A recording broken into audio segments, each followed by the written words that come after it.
Boy, oh boy, it's been a rather memorable 366 days around the scorching sun. And, well, the time has come for us to draw the curtains on the year 2024. And here at Joy News, well, there's no better time to take stock and walk down memory lane as we highlight some of the big news that we have reported right here in 2024. Now, from the removal of Ken Ofori-Atta as finance minister to John Dramani Mahama's exoneration in the Airbus scandal. And, of course, how could we forget the controversial ambulance case? Of course, we also have to talk about the minority leader, Arto Forson, and businessman Richard Jakpa, who had the cases against them dramatically thrown out. And, of course, we need to mention the failed fight against Galamsey, still a source of trauma for many Ghanaians. Well, speaking of trauma, the painful exit of the NPP in the December 7 election will also have to come up for some discussion. We've got a lot to look into, so why don't we delve together into this series of the major happenings in the media space during the year just gone by, 2024. My name is Kuju Yankson, and after this quick turn, I'd like you to meet my guests. The OSP confirms the identity of the following individuals. Government Official 1, Individual 1. The individual described as Government Official 1 by the UK court and Individual 1 by the US court is John Dramani Mahama. It seems to us that the nature and structure of Ghana's statutory prohibitions and our jurisprudence on corruption and corruption-related offenses do not lend themselves to founding criminal culpability in respect of the referenced individuals in the context of the UK and US outcomes. It is important to point out that the Speaker is called upon by the standing orders of Parliament, particularly Order 18, to inform the House of the occurrence of a vacancy of the seat of a member under Clause 1B to E, G, and H of Article 97 of the Constitution. Accordingly, I proceed to inform the House that by the notification of the polls, the following members of Parliament have by their actions vacated their seats in Parliament. Even though we await final collation for a number of seats, however, I believe ultimately that these will not change the overall outcome. I have just called His Excellency John Dramani Mahama to congratulate him as President-elect of the Republic of Ghana. We have arrived at this moment because so many of you believed that change was possible. In the light of the above, ladies and gentlemen, I have the singular honor as the returning officer of the 2024 presidential election to declare His Excellency John Dramani Mahama as the winner of the 2024 presidential election and the President-elect of the Republic of Ghana with a total percentage of 56.55%. Congratulations, sir. It is finished. What a year. Okay, so if you're ready, let's do this. I'll be joined in the studio by Dr. Ken Ashigbe, founder of the Media Coalition Against Illegal Mining. He's a political. Also, we'll have a political scientist, Dr. Asa Asante, joining us via Zoom. Will be Kwame Sapong Asiedu, a fellow of Public Health at the Center for Democratic Development, CDD, Ghana. Ben Boache is the Executive Director of the Africa Center for Energy Policy, ACEP. Suleiman Abraima, Executive Director of the Media Foundation for West Africa, an important voice in any conversation about the media space. Samson Ladia Nyenini, lawyer, host of Newsfile right here on Joy News. Erastus Asaridonko, my colleague, Order of the Voter, honoree. And, of course, Mary Ada from the Ghana Integrity Initiative. It's a rainbow coalition of guests, and each of them with a very strong voice on some of the biggest stories of this year. We will also take the opportunity to speak to Samuel Kojetua Blakwa if time permits us to do so. So, shall we get started?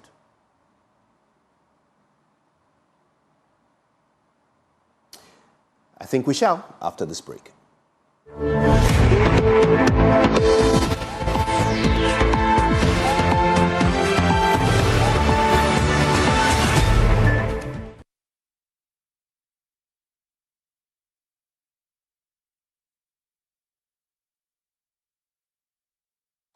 So in this very final year of Nana Akufo-Addo's tenure as President of the Republic of Ghana, one of the things he and his government had hoped to avoid was the Dumsor tag. I guess the question is, did he? Because for some time there, things were looking pretty dark. Ben Boakye, Executive Director of the Africa Center for Energy Policy, joins us as we review the biggest stories of the year. And we're starting on a dark note with Dumsor. Ben, what a pleasure. Good evening. Ben, if you can unmute your microphone for us, we'd love to hear you. Can you hear me? Fantastic. I can hear you too. Ben, it's a pleasure to have you. Yeah, your sound is gone off. Certainly hope that we can fix that audio issue with Ben Boakye. Ben, I hope you can hear us. Right. We're going to work on that and get Ben Boakye in on the conversation. But I'm sure you recall that for some time there were challenges finding fuel. Could you, if you can hear me, I think your sound is off, so I can't hear you. Right. So we're working on that so that Ben can hear us. But yes, for some time there, it was touch and go in the energy sector here in Ghana. A lack of fuel for our thermal plants resulted in some shedding of load, which, as you know, politicians don't like to call Dumsor. However, the lights were off, so call it what you may. ECG was at the center of lots of controversy and, a lot of intrigue as the cash waterfall mechanism, a system that was put in place to ensure the payment of all the suppliers on the power supply chain seemed to be falling apart. There was a need for intervention. Eventually, the lights came back on, but at what cost? Let's assess that. Ben Boakye, I hope you can hear us now. Yes, I can hear you. Perfect. And happy New Year to you. To you too, Ben. It's great to have you on the show. Now, look, maybe we'll start with the fundamental question. Was there or was there not Dumsor in 2024? Yeah, I think for us, we have always defined Dumsor as the light going off and coming back on. And to that extent, I mean, you would always have, the power going off and on. In our context, we can only explain what causes it in a particular time and moment. And as usual, 2024 was no exception. We had some Dumsor around. It worsened a little bit at some point, and we recovered. And it's still lingering, even in January 2025. Now, let's talk about the causes.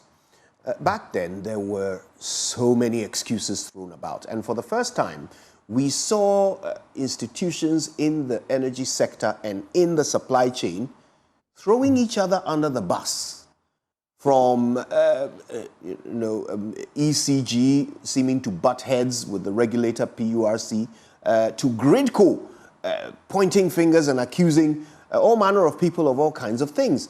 And sitting above all this was the Energy Ministry, appearing to do nothing until eventually a tanker of fuel appeared and things seemed to be restored to normalcy.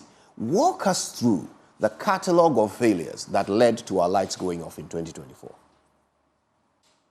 I think that at the core of the problem is our inability to sell power and raise money to be able to pay the entire value chain. Because when PURC does their tariff, they account for power generation cost, they account for transmission cost, and then they account for distribution costs.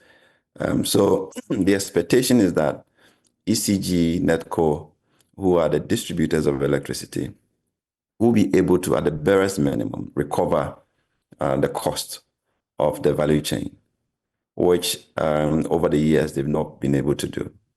So a bit of frustration set in when institutions were not getting money. GRICO at some point was even relying on bank overdrafts to be able to survive. The VRA wasn't getting paid, and the IPPs were in debt, essentially. An effort to actually get the government to appreciate that the failure of ECG was exacerbating wouldn't fall on any good ears. And therefore, we saw the problem escalating. So you have IPPs threatening to shut down, and then the government now realized that they have to sit and talk and find some money for them. Whilst they did that, you still had the debt, accumulating, which we certainly will have to find ways to pay. So we've actually been managing the problem rather than addressing it over the years. So you saw a bit of frustration sometimes in the public servants with GRICO, sometimes getting frustrated. PRC at one point went very ballistic trying to call ECG to order, but they wouldn't be successful at it. At one point, they even had to sanction the board. It amounted to nothing because it's the same government entities, showing power play and not actually addressing the problems of the energy sector. And so we keep accumulating the debt, and we're now being told that we have excess of $2.5 billion outstanding. We will get to know the full numbers once the transition process is over, and then we have a full reconciliation of how much debt is outstanding for gas, how much debt is outstanding for transmission, for generation, and also for the regulator. So essentially, that was the picture for 2024. Towards the last quarter, we got government realizing that there needed to be a shakeup at ECG to at least try to recover. And that helped in a way to get the public to appreciate that, we're just being enchanted to believe that ECG was doing better, but it was actually going worse over time. Not much has been achieved since then. We haven't seen improvement on revenue collection to be able to address, at least on recurrent basis, how much their liabilities are. So we're hoping to see how those issues will be addressed and also prevent further escalation of the problems of the energy sector. It's found fascinating. Is this constant reluctance by the authorities to release a timetable just something to tell your customer how your shortcoming is going to affect their lives? For some reason, that was always the last thing that the managers of our power sector wanted to do. I mean, listen, maybe there's something we all don't know. What is the secret to that reluctance? Why does nobody in the sector want their customer to know when the lights are going to go off? We find it strange, even at our center. But the point is, the sector has been politicized to the extent that we don't want to admit when things are going wrong. If we had an independent ECG or a GRIDCO or VRA working in the space, you wouldn't need a minister to intervene. You wouldn't need any politician to intervene to say that we don't want to give a timetable. It's as simple as telling the customer that I'm going to take your light, which you would do anyway. But we pushed and never got a timetable for all the many doomsaws that we had. And government kept saying that they couldn't plan, which was not a fact, because on a weekly basis, you have GRIDCO planning, giving the supply scenario, how much power will be required, what the deficit looked like. So we knew at least a week ahead of time how much power would be in deficit. And yet, the political will to actually disclose to the customer or the consumer that their power will go off never existed. And therefore, people couldn't plan appropriately for the times that the power will be taken from them. And I'm hoping that we'll be able to reverse these kinds of the trends.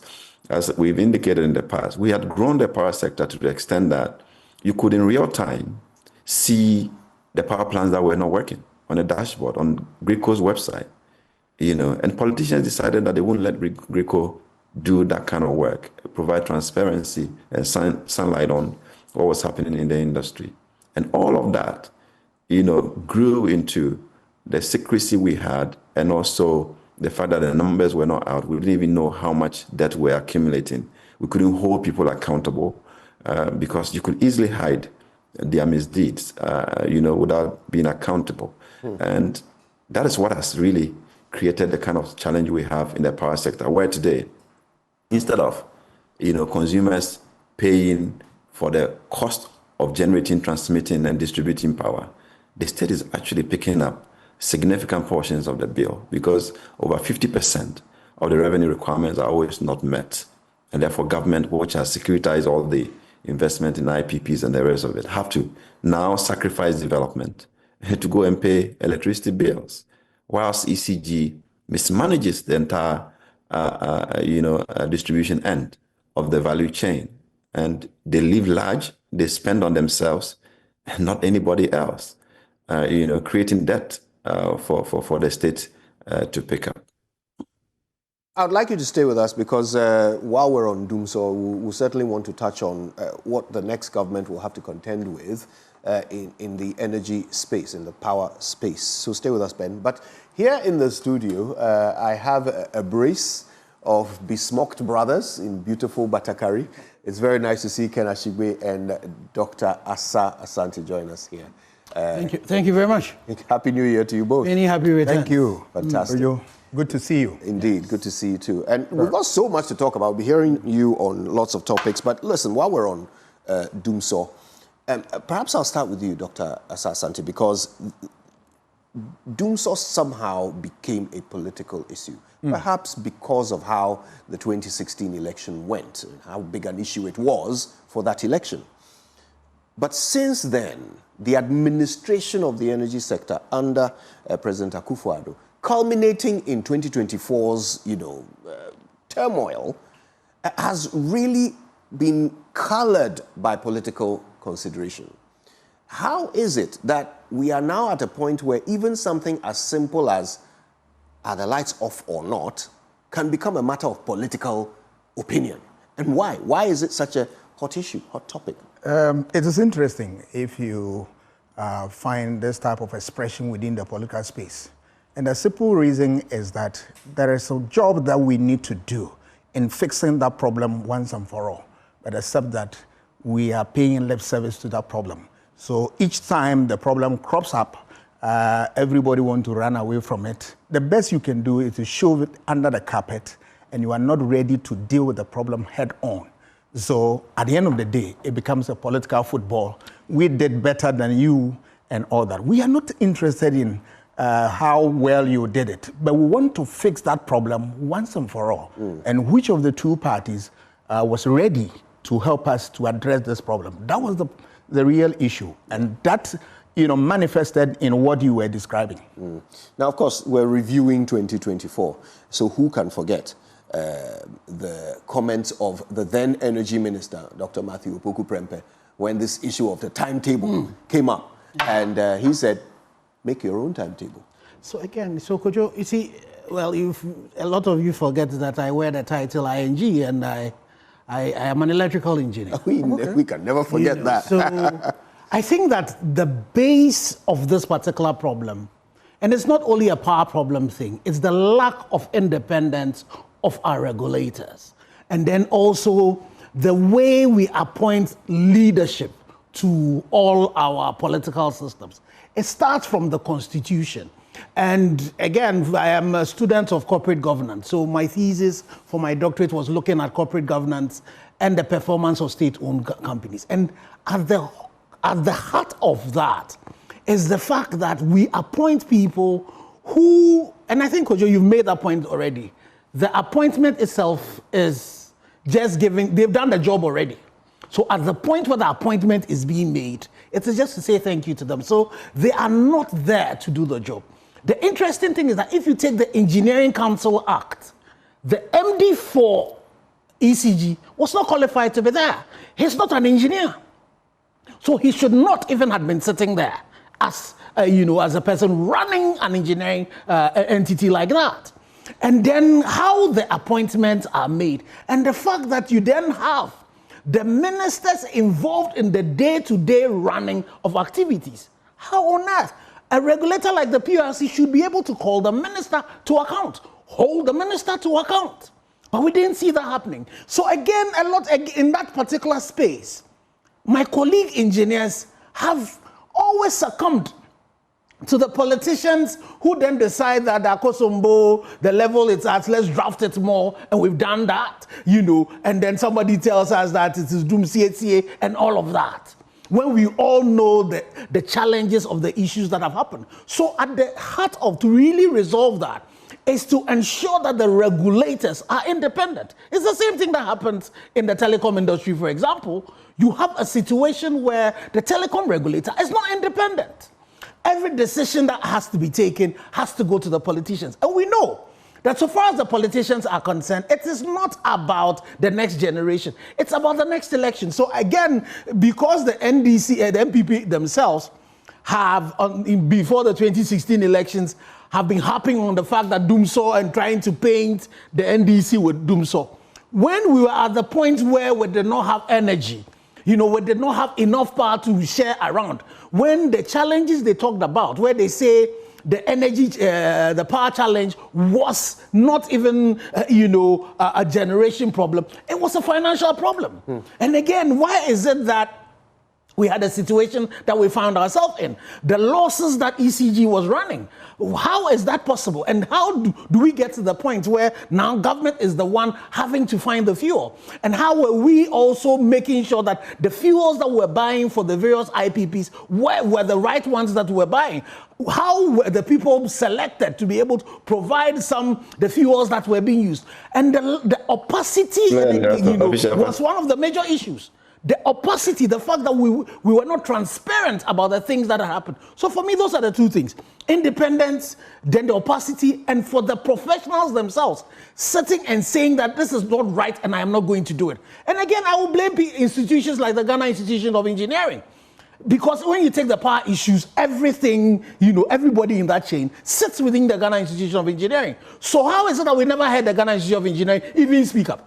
The extent when the person who was even appointed himself was flouting the Engineering Council law, they did not speak up. And when all of these things are going, we don't talk about it. So it is important that our professional bodies, also as we go into this particular phase of our governance system, we get to the point where now we start holding our colleagues accountable. So if you're an engineer, you're not doing right, the Engineering Council should be able to talk to you and be able to, revoke the licenses that have been given to you to practice. Because currently, as we speak, for you to practice as an engineer, you need to be holding a license coming from the Engineering Council. So we need to be holding our own who are also within this space and make sure we can fix this problem so that from 2025 onwards, power supply should not be something that we play on the back of, politics, partisan politics anymore. Wow, that's a lot to think about, actually. And it brings me nicely to you, Ben, because, this is an admonition of how to ensure we don't find ourselves back here again. However, most watchers are of the view that we are aimed directly at this point once again, because this new government is coming in to inherit a messy and murky power sector with outstanding debts, potential judgment debts, and pretty much an echo of what we heard the NPP say about the outgone NDC government at the beginning of 2017, when they took over the power sector and had to start shutting down contracts left and right.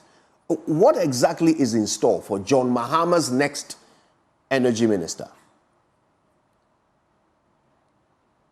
I appreciate the point that Dr. Ashigbe made about corporate governance, institutional capacity, and the regulatory efficiency and all of that. But at the heart of it really is the political settlement. When we think that people are bereft, they don't have capacity, they can't deliver the job, people are making millions out of the chaos and the problem that we have. So the political settlement where, it's really about how much you make for the system, the elected elite, and not how much improvement you make to the collective. It's really at the heart of the problem. You can cry all you want about the debt situation, but behind the veil are millionaires out of the chaos. people have been enriched out of our misery in this situation. And the way to fix it, in our estimation, is to really allow the private sector to do business and let government resign to regulation. The power sector is worse than the telco sector because in that space you have private sector trying to contend with inefficient regulation and the rest of it. But here you have government being the player and the referee at the same time. So it's a bit worse in the power sector. We need to allow the private sector to come into the business side of things, whilst we all help to improve on the regulatory side of the problem. But the situation for 2025 and beyond really is for the government to really sit down, engage all the stakeholders to understand the scale of the problem that we have at our hands in the energy sector, in the power sector in particular, so that we can fashion our solutions for it. We cannot continue to have ECG under recovering as if it is a normal business strategy. We need to reform that. Power sold must translate into revenue to pay everybody in the value chain, and that should be addressed immediately. We need to communicate the problems that we have so that we are not doing patchy solutions. We all know that in January there will be doomsday because the gas supply will be limited. You cannot pump all government resources into buying diesel and liquid fuels to be able to run the generators. That communication has to be clear and proper timelines given so people can plan their lives for it. WAPCO is going to shut down because we didn't allow them to shut down in the last quarter. We pushed them to January, which will happen this year. We have to revisit the privatization of ECG. How quickly can we do that? What are the instruments available to be effective, transparent, and be able to deliver that quickly? That has to be on the table. There are a lot of promises that were made by the president-elect, and we're hoping that collectively we can support in that process of holding him to account for those promises to deliver an efficient power sector that doesn't rely so much on the budget, but rather people simply paying for the electricity. People steal power, and the same people who are supposed to protect our collective interests are the ones engaging those kind of illegalities for the state to be paying for it. So the starting point will be for us to engage stakeholder engagement on how we fix the problems, get the IPPs involved if they are interested in fixing ECG and even swapping some of the debts that are outstanding for it. We should be willing to engage at that level to see how that burden will be lessened. Other than that, there will be no money to actually run the machinery of government if we continue the way we have done in the past. Right. Ben, this is the last thing on Doomsaw, 30 seconds. There's a new government. Are we going to see judgment debts? I'll tell you why I'm asking the question. Without mentioning names, we know that instead of using the cheaper natural gas to fuel our thermal plants, we have messed up the supply chain for natural gas, and currently somebody's brother is supplying these same thermal plants with crude, more expensive and often more difficult to even source. Now that's a contract. I don't see that contract continuing under the new government. But will we see judgment debt instead? We shouldn't be seeing judgment debt. I think we should at all times, when government changes, be able to cautiously address some of these problems and engage. Even where a contract is so bad, you can have good faith conversations with people who are the owners of the contracts, because we need to at all times respect some contracts so that they don't lead to judgment debt. Fortunately for fuel supply, you can only hold people accountable for fuel that has been supplied, overpriced, and the rest of it. But you don't usually have a long-term contract that really binds you to continuously supply liquid fuel when you have gas. We would need to optimize our gas production domestically, and that makes it difficult for us to even need liquid fuel supply going forward. Beyond even the fuel supply, there will be contracts at ECG that we'll have to carefully evaluate to see how we don't escalate a problem that has already been created, but more importantly, holding people accountable so that we can avert these kinds of bad behavior going forward, rather than canceling contracts and ending up to pay far more. We're already in court with many companies, including PDS, on the failed concession arrangement. Hopefully, it is not the same people who are trying to sell ECG to themselves who are in court with government, but now have a new government that would want to independently look at the issues. And I'm hoping that there will be sober reflection on what the approach should be, so that we can protect the interest of the people of Ghana in some of those litigations, and also carefully analyze contracts. I mean, when NPP came, we were cautioning that you couldn't cancel contracts like Ameri, Car Power, and the rest. We spent so many years trying to do those rather than fixing the problems of distribution and extension of electricity to actually ensure that the IPPs that were coming on board will be able to consume that power and pay for it. So we really need to be tactful in the way we approach the sector going forward. And I'm hoping that the government will be open to that sober reflection on some of the existing contracts and how we deal with them going forward. Right. Thank you for that, Ben. And if you just joined us, of course, we're live on the Joy News channel right here, and also on Joy 99.7 FM. You can also catch us streaming live on all our social media platforms, as well as YouTube and on myjoyonline.com. It's the year in review, and we are going through the biggest stories covered by the media in 2024. We're joined by Samson Ladi Anyenini, who I believe is also joining us via Zoom. Samson, it's a pleasure to have you. Good evening.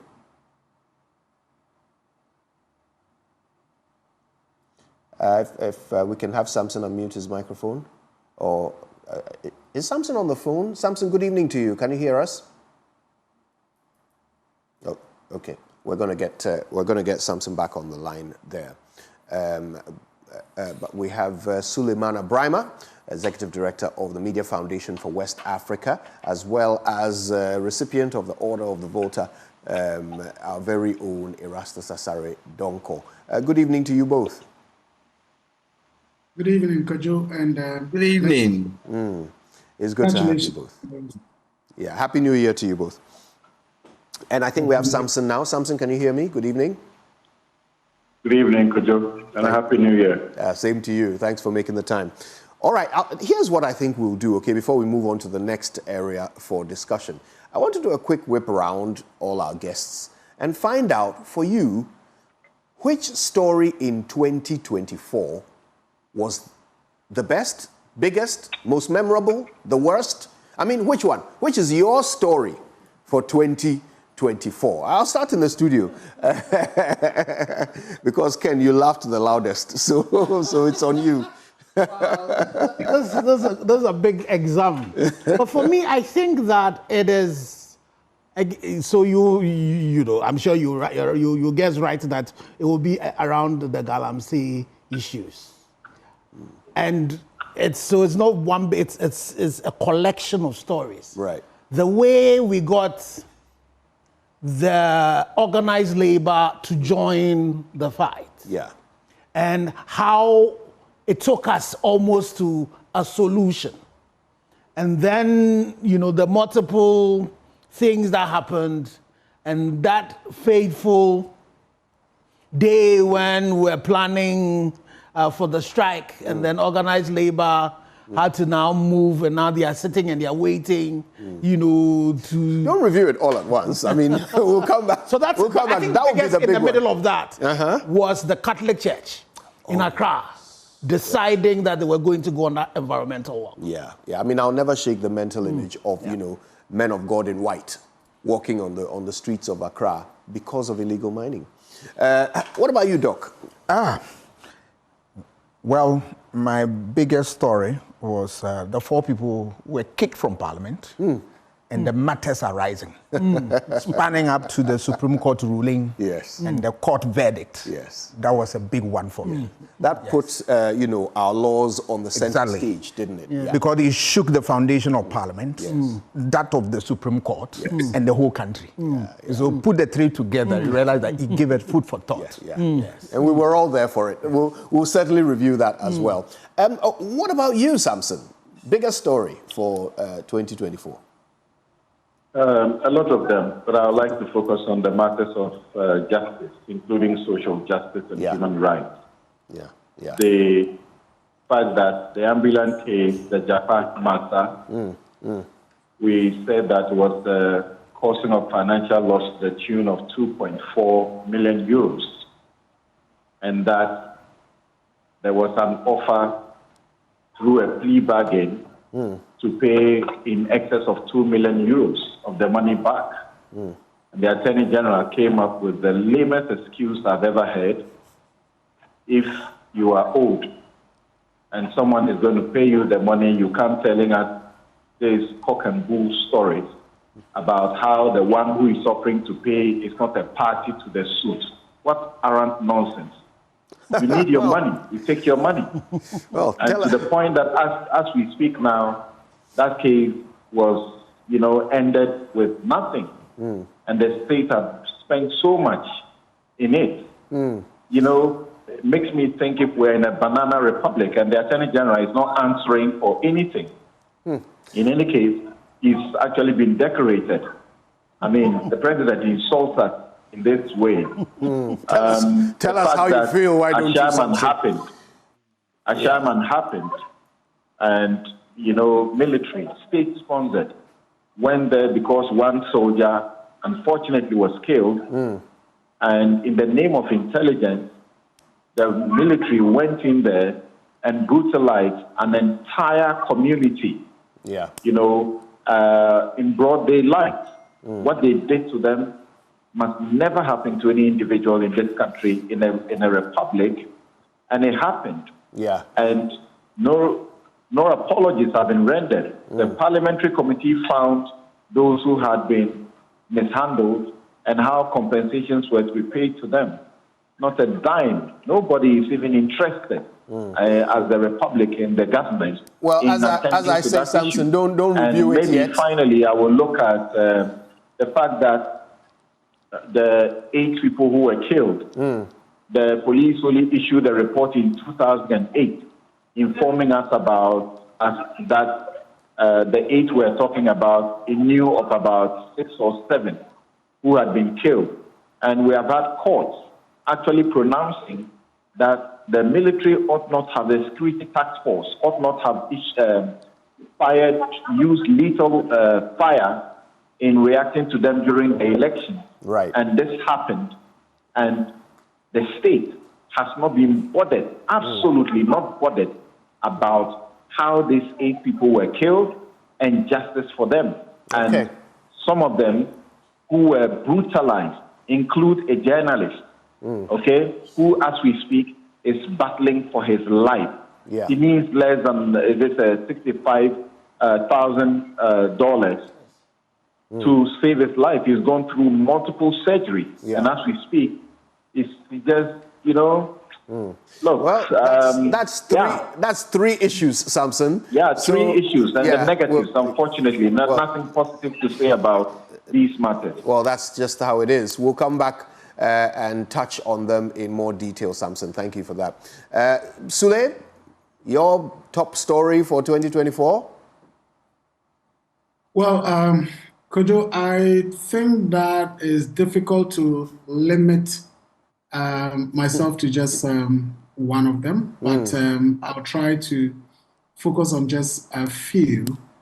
The first, of course, is for me how organized labor proved that if it's well mobilized against a particular issue that is not in the interest of the state and the collective good of workers, even the most recalcitrant government would have to listen. And here I'm talking about the the attempt to sell off the assets of SNIT. How even the president, upon all the issues that were raised, when he invited Labour to the Jubilee House, it was more about convincing them to agree to the deal, and eventually how Labour stood on its ground and got that deal aborted. For me, that was the power of Labour at play. And that should give an indication of what Labour can do to help save our country when we are in a critical situation. The second, of course, is the work that was done by the Fourth Estate and evidence of what the media can do, or the power of the media in fighting corruption and state looting. And I'm talking here about the SML story, and how, once again, the media got, as I said, the most adamant president to act, commissioned an audit into the deal. Eventually, the auditors issued a report. The president issued a summary report. We demanded, he initially refused, and upon the public pressure, had to eventually give out the full report. And I think that is evidence of what the media can do, and I would encourage the media to do more of such stories. The last for me is the complete failure of the state and here through the government to prevent the atrocities and the killings of multiple people in the Boko conflict. In fact, we are talking about 2024, and I believe that if we were to put all the numbers together, we are talking about not less than 4 to 5 dozens of people killed under circumstances that the government could have actually acted to prevent. And in fact, the most painful part is what I believe was an elections-related orchestration. You know, eventually bringing somebody back to the town. The government says, as a result of this person coming into this town, the security services have advised that there wouldn't be peace in the area. And all actions would be taken. And what do? They impose a curfew, allow the person to be there, and on daily basis, people were being slaughtered, and our government looked on. Right. I think, for me, was a disaster. Thank you for that. Erastus. Yeah, could you? Yeah, I don't want to preempt, so I'll let you tell us. Well, I think it's obvious, and that would be Galamsey. Yeah. Part of my life's work has been documenting and giving evidence of how our forests and our water bodies got pillaged and polluted to this level that we have it today, affecting agriculture and even livelihoods along the Galamsey belt and giving us diseases and all that. And the shocking aspect is how the government machinery itself paid deaf ears. Yeah, that's certainly worth a discussion, and I suspect we should even start from there. But I thank you all for at least attempting to come up with one or two in a year that was peppered with so many events. This is the same year in which our OSP declared himself an Ankwanoma, and we had the expired rice saga, and we had several important demonstrations from the Stop Galamsey now to the reoccupy Julobi House and so forth. This is the same year in which we rebagged rice that we found weevils in and fed to our children. And this was all approved by the organization that is supposed to protect us from this ever happening. Yeah, 2024 was like being run over by a train. And we will take our time and go through it one by one. Maybe Galamsey is a good place to start. It feels like this joint trauma that the nation has experienced over years and years and years. And this year, we thought that it had got to its worst. And so something had to happen. I mean, the conversations were around existential threat. The conversations were around poisoning of ourselves and the generations to come. Conversations were around doing something or dying as the only two options available to us. And even that fizzled into nothing. Yes. Well, again, so I think for me is the saddest part of my 54 years life on this planet and what we have done to ourselves as a people. It is such a big shame. And between that October and now, Kojo, it's just that we have not gone to look at the number of lives that we have lost. You know, because when you get to the extent where the turbidity of water, which the WHO says should be up to 5 NTUs for you to process, and you have a situation where that turbidity of water gets to 14,000 NTUs, that particular plant was designed for 500 NTUs to be able to process. Ghana Water themselves pushes it up to 2,000 NTUs. And you have that. And then somebody comes to tell us a few days later that it's gone to 9,000 NTUs and wants us to start celebrating that. You have the situation where you have children that are born with 4 legs and 2 hands, 6 limbs, and that child dies, and you do a postmortem, and the level of mercury in the bone marrow. You have the situation where a young boy who left KNUST, haven't finished his exam, just going home to come and defend his thesis, goes to one of these places and falls into a pit and dies. And then we have a country, we have leadership that decides that they will not do anything about it.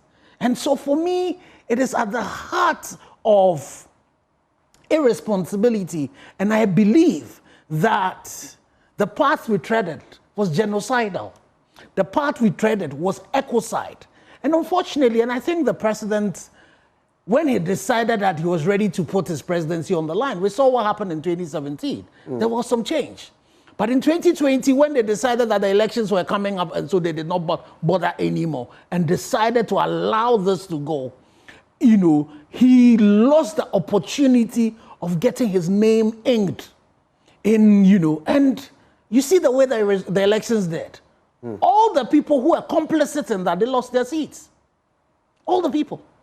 And I think it is important for the president, the last few days that is still left, for him to demonstrate that he wants to do something about this. Because the issue of ecocide now, the issue of genocide now, are crimes that even in his retirement, we might drag him to Arusha, we might drag him to The Hague to be prosecuted because he failed to act. So people like Akonta Mining, who the Minister for Lands and Natural Resources, who also unfortunately I saw got, you know, one of the confettis that was awarded, you know, superintending on an industry like this. You know, but for once he issued, you know, a statement about Akonta Mining. And then the Minerals Commission also came to say that Akonta Mining were involved in that illegality. Erastus had done a proud investigation that had shown that they were beyond the mining in the Tano Nume Forest Reserve. Even the buffers of the Tano, they were actually, you know, playing in there. There was the situation where the police itself had to go in there and separate the Akonta Mine people from the Samurai Boy people. Ask what it is that they were doing there. We wrote a petition to the IGP, wrote a petition to the AG. The IGP forwarded that to the Director General for CID. Up till today, nothing has happened. But me, I promised the 2 directors of Akonta Mine that if it is the last thing I will do, I would make sure that they would appear in court. Because I know for a fact that from the Forestry Commission, there's a lot of investigations that have been done. I know that the police people who went following that particular case, you know, had a lot. And that the IGP also, in this last embers, the weeks that are left, I believe that it is important. We're not saying that we are in a country that is of rule of law. So the least we expect is that this person should be dragged to court to make sure they answer. There are several people, you know, who had to play roles, who have not played roles, who have been either been complicit or have been incompetent and involved in this. And unfortunately, we were not able to deal with it. But fortunately, what happened is that in the heat of all of that, we signed a pact with 8 of the presidential candidates. So we have a pact with the president-elect. And we are going to hold him to that particular one. And we believe that he signed it knowing that he actually was going to deal with that. So as we talk about the committee that has been set up, the oral committee that has been set up, another one that has to be done is everybody who has been involved in the pillage, in the pollution, in the killing of Ghanaians, in the poisoning of Ghanaians. We need to make sure that these people pay for their crimes. And most importantly, we need to make sure that the rot will stop. There's several things that the president-elect had talked about, that nobody in his government was not going to allow them to be involved in. Those are things that we're going to hold him to. And as Ben said, we're going to work with him to ensure that we can save our country from that. But I think that what the lesson all of us as Ghanaians should learn is the fact that we should not surrender the governance space to only the political class. The way we saw over 50 organizations rise up, we need to see that in every part of governance. You see, because Kojo, when we were in school, most of these people who have gone into politics now, they were our classmates or they are our juniors. Yep. They did not have more gray matter than we had. So why is it that when they come, then we decide that because we've used our thumb to vote them into office, then we sit back? So it is important for the docile middle class to wake up now and say that it is not only when you've been given a haircut that you will go to the Ministry of Finance to go and, go and say you are protesting. But when you see people dying, when you see national crisis happening, we need to step up. And again, I think it was one of my colleagues that talked about what organized labor had been able to do. I believe they are a potent weapon. And we need to all work together and say that we're going to hold our political leaders accountable and make sure that that thing that is set in the preamble of the Constitution, that said sovereignty resides in all of us, we work together with them and we govern. So for me, I want to tell the president-elect and the NDC that the elections are over. From now onwards, it is governance. So how do we all work together as a country to ensure that we are able to do the right things, to ensure that we can come back from this Galamsey issue? Because it is still there. And I'm happy that for multimedia, still when the news starts, the hashtag Stop Galamsey is on. Yeah. So you see, I'm still wearing my red beads on my hand. Yes, indeed. We are continuing. Erastus, I want to bring you in on this. And I know you have a lot to say, but I want you to start from how this all feels, okay? Most recently, you were awarded by the president. You stood in front of him. He hung a sash on you. He smiled and congratulated you, but you knew you were looking into the face of the person who, after you had risked your life to report on the activities of Akunta Mining, the person who then stood on a public platform and said, Akunta Mining is not mining in a forest reserve as we speak. He said that to me. How did that, oh, he said it to you? Yes. There you go. How did that feel, Erastus?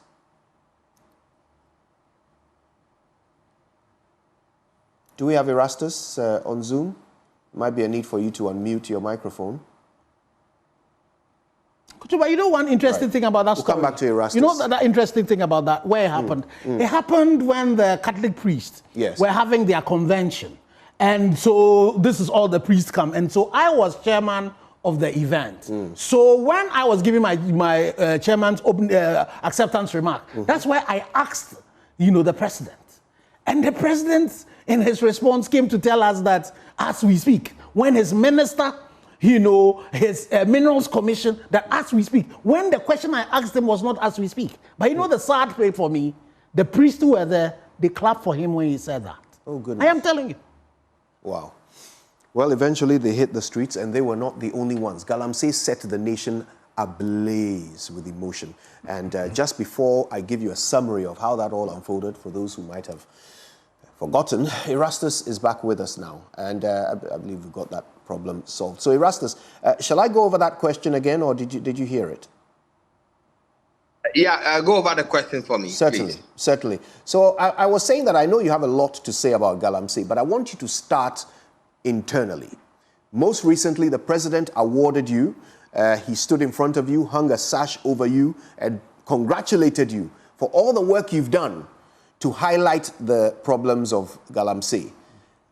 Now, in that moment, while he was congratulating you, you must have been thinking, looking at the person who, after you risked your life to tell the world what Akunta mining was doing in our forest reserves, said to us that Akunta mining is not mining in a forest reserve as we speak. How did that feel for you, Erastus? Well, thank you very much, Kojo. And this debate has been going on, even internally, as to whether to take the award, not to take it.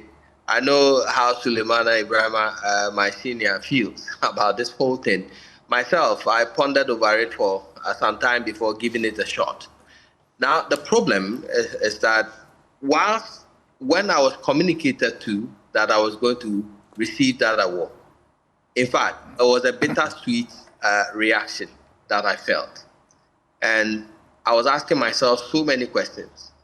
This is somebody who never cared about what I did. In fact, his own administration even went to the extent of spreading misinformation about my work. In fact, in certain quarters, certain people in government told some of my people I interviewed in my documentaries that the pictures of the babies that we put in Poison for Gold were fake. They told people that even the Galamsey videos that we brought up were old videos, and that the situation is not as bad as it is. We had a whole minister going to the extent of taking pictures of a phenomenon that lasts for 3 hours on the Ankobra estuary, and showed those green pictures on social media that government's fight is working and that the Ankobra was clearing. And it had to take me to go on the Ankobra for 4 hours to clear that matter. And so I kept asking myself, why will somebody like that want to give me an award? But then there were two scenarios. The Ghana Journalists Association, indeed, was the one that nominated me for that award. And they had their reasons. I went for that award because I wanted evidence of an endorsement that, in fact, all the lies, all the falsehoods, the disinformation that is spread about my work now has an endorsement from the same entity. And let posterity judge. And so if you ask me about my reaction, it has never changed. This is an administration that did not even want to show my documentary at Menchia. They went there with their own videos of damages to the environment, and they showed it. And clearly, they never wanted to even acknowledge that there was somebody called Erastus and that he was doing some work. And so in future, I will be able to show my children that this is the administration that spread falsehood about my work, but later on endorsed my work. And I needed that evidence to put aside for that. So that's the reason why I took the award. And until now, I think that if anybody is feeling shame, it should be that administration. It should be the president and his administration. That the whole country has its water bodies poisoned, and that he decided not to do anything about it. So the shame is not mine. It is that of the outgoing administration and its leaders. Now, I mean, Erastus, you've risked your life many times just to highlight the size of the problem and to warn us about what will happen if we do nothing. Well, 2024 has ended. Do you think that all the work that you and your colleagues have done have yielded any positive results? It has. In fact, we have consistently put on the media landscape the debate about the Galamsey issue. We have not relented. All this talk, and even that led to the organized labor coming on board, came off largely as a result of the work we did. And in fact, we consistently kept putting evidence of the destruction. We investigated, we put evidence of those who are perpetrating the illegality. And so if any serious government wants to do further investigations and take action, the evidence is there. And to me, that is an achievement. Right. We've also been able to prick the conscience of Ghanaians. Today, a number of people know the risk involved in what we are doing to the environment. And to me, that is success. And the debate goes on. The fight has just begun. And I told people in the upcoming government that within 100 days, we must set a no-go area for our water bodies. That should be the first thing that this president should do. We must set boundaries. We must declare a state of emergency on all our water bodies. That should be done within the first 100 days. And then the others should follow. And so we're going to continue our work. We're going to put the evidence there, consistently update Ghanaians, and still prick our conscience as we have been doing. Thank you for that. Dr. Asante, organized labor was given another opportunity to be our heroes. They chickened out. Tell us how that unfolded. And in fact, what's your political analysis of that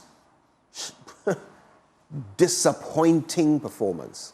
It was very disappointing in the sense that if you look at the tempo at the time and the crying call from all the groups that we have in the country that we needed a force to be able to drive this important message to the doorstep of the political office holders.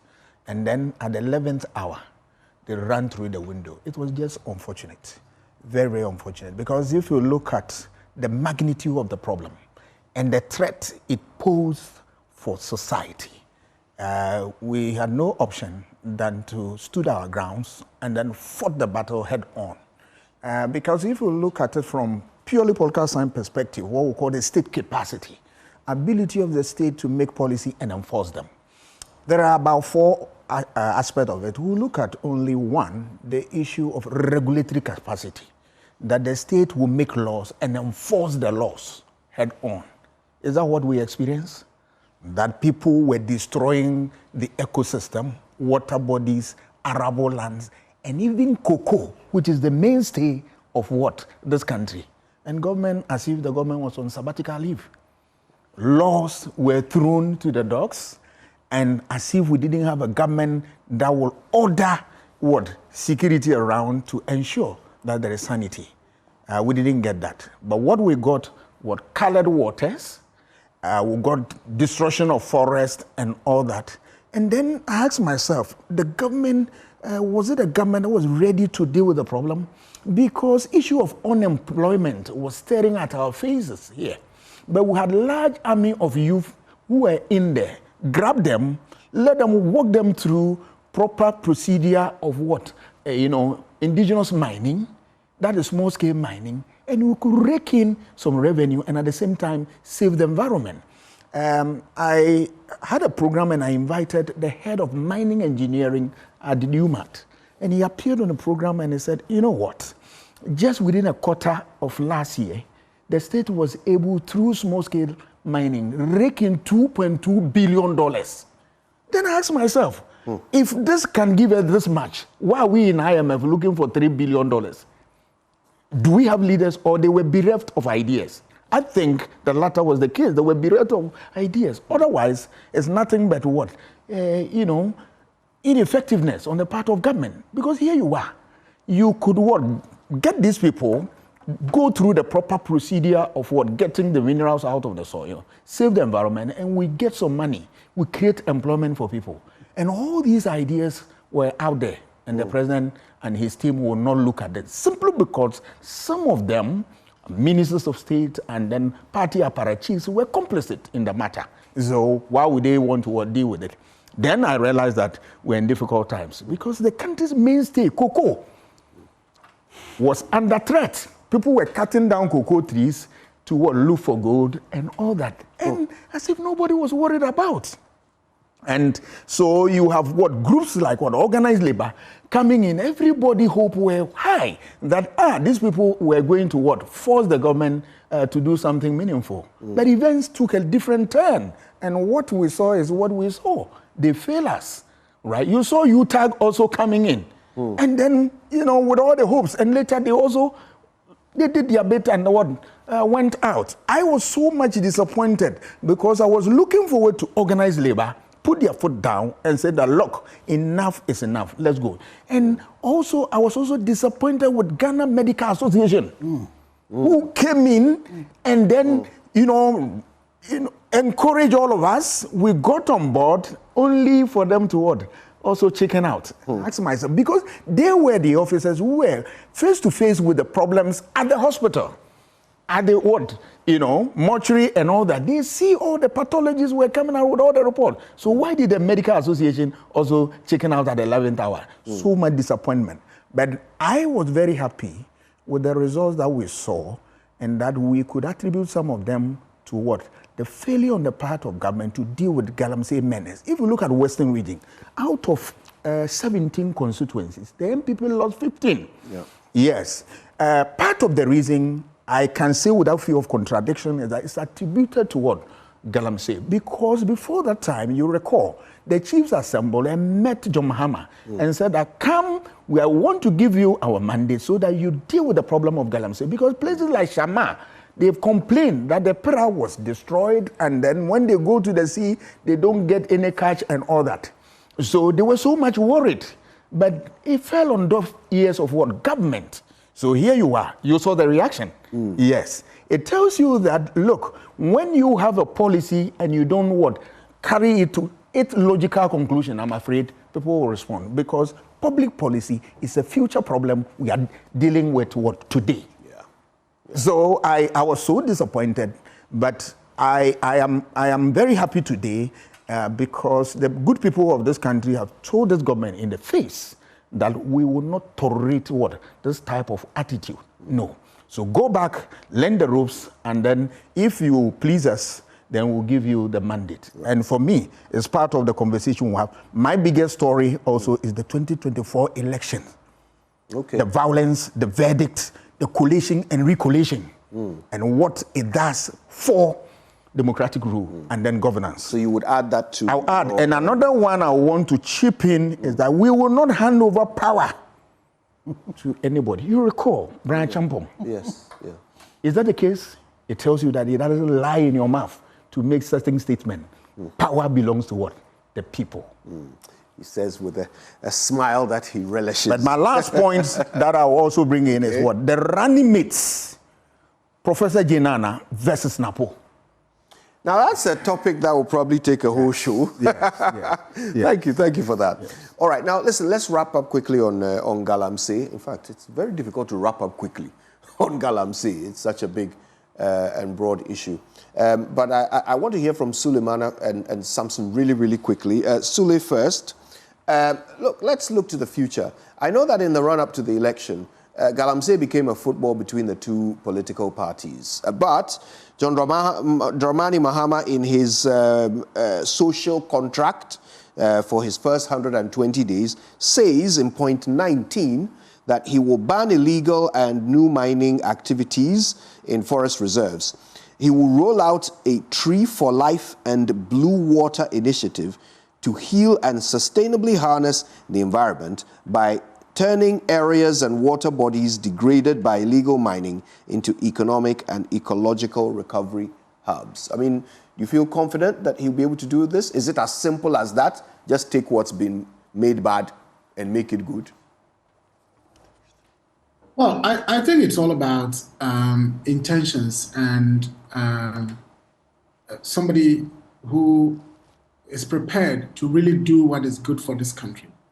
That's all that it takes, I believe, because we do have the capacity, we do have the power, we do have the at least the resources that are required to ensure that the water bodies that have been polluted, are at least restored, or at least the commencement towards the restoration is something that we can see. And I thought Erastus's point about the need to help heal the water bodies being one of the immediate things that the president-elect must do once he is sworn in. And I think that is something that is quite easy to do. I believe that with what has happened in this election, our politicians would advise themselves and come to the conclusion that, first of all, you cannot take Ghanaians for granted. Secondly, you only get the support of the people if you do what is right for this country. You know, prior to this election, the MPP's claim was that they lost a lot of mining areas in 2020 because of their fight against Galamsey and the opposition parties, you know, having a different tone in terms of almost indicating support for what the Galamsey folks were doing. Some of us repeatedly said there is no evidence to that effect, because if you take some of the places like, you know, Takwa and Domre Kuduka and all those people won their seats. You know, areas where they lost, Okoboys, Lojokuku, it's not a mining area, but they lost. And you can look at several other areas where the MPP lost in 2020 that were not mining areas. So there was no evidence to that effect. But I met, you know, MPP friends prior to elections who said, look, you think we are fools to fight this Galamsey thing and lose the elections? There are about 1.5 million to 2 million people who are into Galamsey. You think we should fight this and lose it? So they were not prepared to do what was in the interest of the nation. Rather, they were focused on what they believed falsely to be something that would help them win elections. In other words, they were prepared to get victory for the elections, even if it meant the destruction of the country. And the Ghanaian people have proven to them that, look, what we want is a government that will really act right and do the right thing for our country. And I believe that, as others have said, the government, the new government, if it is committed to really dealing with the situation of environmental destruction, water pollution, and all of that, it has the capacity to do that. Nobody is saying that there shouldn't be mining. Mining is not a crime. What is not right is illegal mining and mining that destroys the environment. And Kojo, saying all these things, I think that sometimes we should also focus on the regulator, the Minerals Commission, you know, headed by Mr. Isi and the other folks there. I think that they didn't do their work right. And going into the new year, we would, I believe, give a lot more evidence to prove that the Minerals Commission was a total failure. Look, there are instances where, on record, some people actually got their licenses or concessions approved on dates that are Saturdays or even Sundays. There's a particular company that got its application approved on a Saturday and got the license issued on a date that is a Sunday. And that should tell you the kinds of things that were happening at the Minerals Commission. And so that's an area that we also have to look at quite critically and make sure that we got the right people to lead that institution. The kinds of things that happened couldn't have happened if we had a Minerals Commission that was up to the game. But like I said, I believe that if President Mahama wants to ensure that at least there's a good commencement towards the restoration of our environment and our water bodies, it can be done within the first 100 days of his administration. All right. Samson, I'm going to take you quickly on Galamsey and then we'll move on. John Mahama's campaign included a promise to grant an amnesty to all those who have already been convicted for Galamsey offenses, because to him, their crimes are not bad enough. He wants worse people jailed. Thoughts? The thing I can assure you is that you will see that nothing could be done in that regard. If someone has been convicted and imprisoned for one offense or the other associated with Galamsey, I doubt that, you know, John Mahama would want to translate the political propaganda into reality by seeking to release the so-called people who are not the big fishes. Look for the big fishes anyway. You don't need to go and release anybody before you go and look for the big fishes. So I'm looking forward to see, you know, how much leverage, how much, you know, the fight will be taken to a significant level we know that when the NPP won power in 2016, they didn't have a plan to fight Galamsey. It was the media coalition against Galamsey that was doing its job. And later, the government discovered that there was popular support for it.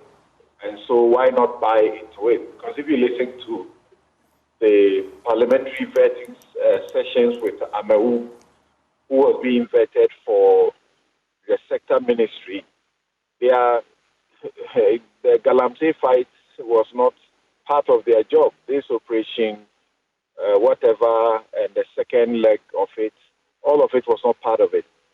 And yet they had the best opportunity. There was such groundswell of goodwill, and they simply botched it. They wasted it. So let's hope that, John Mahama will do better. He's stated a number of things that he intends to do about the fight. It has to be a holistic one. People have their livelihoods. You have to find a way of making sure that they have a way alternative livelihoods. And I have said, even when you and I were analyzing, we're first receiving the results for the elections up to midnight, where we got to know that the NPP was losing so terribly, that John Mahama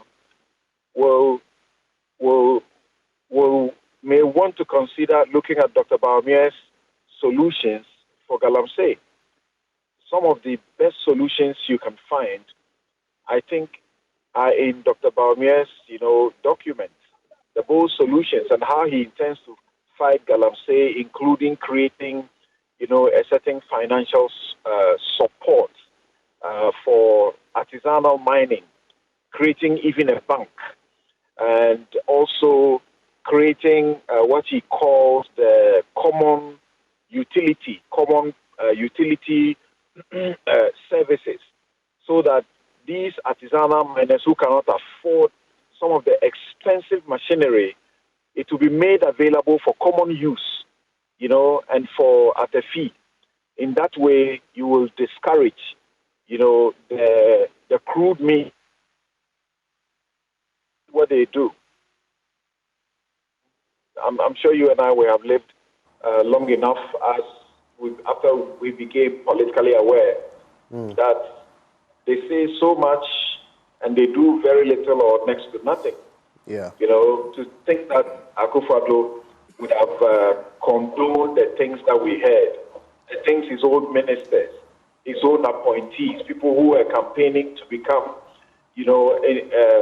parliamentary candidates, regional ministers, the things that they said, unforgiving, about Galamsey, about how they had abolished all the operation, whatever, all of those things, and nobody was reprimanded. The president behaved as if he hadn't heard anything, and the entire government, nobody was bothered. Those who were bothered, their bother was about helping to defend the indefensible, But, Charlie, let's see how it goes. But for me, as for being that hopeful, I'm not, but I only believe that people like Nashigbe and the Ghana coalition against Galamsey, if they don't lift their legs off the brakes, of the paddle, maybe they can force certain action. Because we see the government gaslight even the rural people who are suffering all the, health hazard immediately, and they don't seem to appreciate that we in the media and the coalition like that are fighting for them. They rather turn them against you. So I believe that citizen action is important, and we can force the actions that we require of the politicians. Thank you for that, Samson. And thank you for staying with us so far. We are doing the year in review for 2024. It's been such an eventful year. We're going to take a break. When we come back, we've got still lots and lots to talk about. 4 members of Parliament decided to do something else with their political careers, and that turned the whole nation on its head as we took another look into our Constitution and decided whether or not simple English words meant what they meant. And then, of course, we have to spend a little bit of time talking about the 2024 election and its historic outcomes. And then we need to talk about organized labor, swooping in like Captain Planet to save the snake deal, and then slinking off like Katagiri to tank the Galamsey fight. Stay with us. We'll be back after these.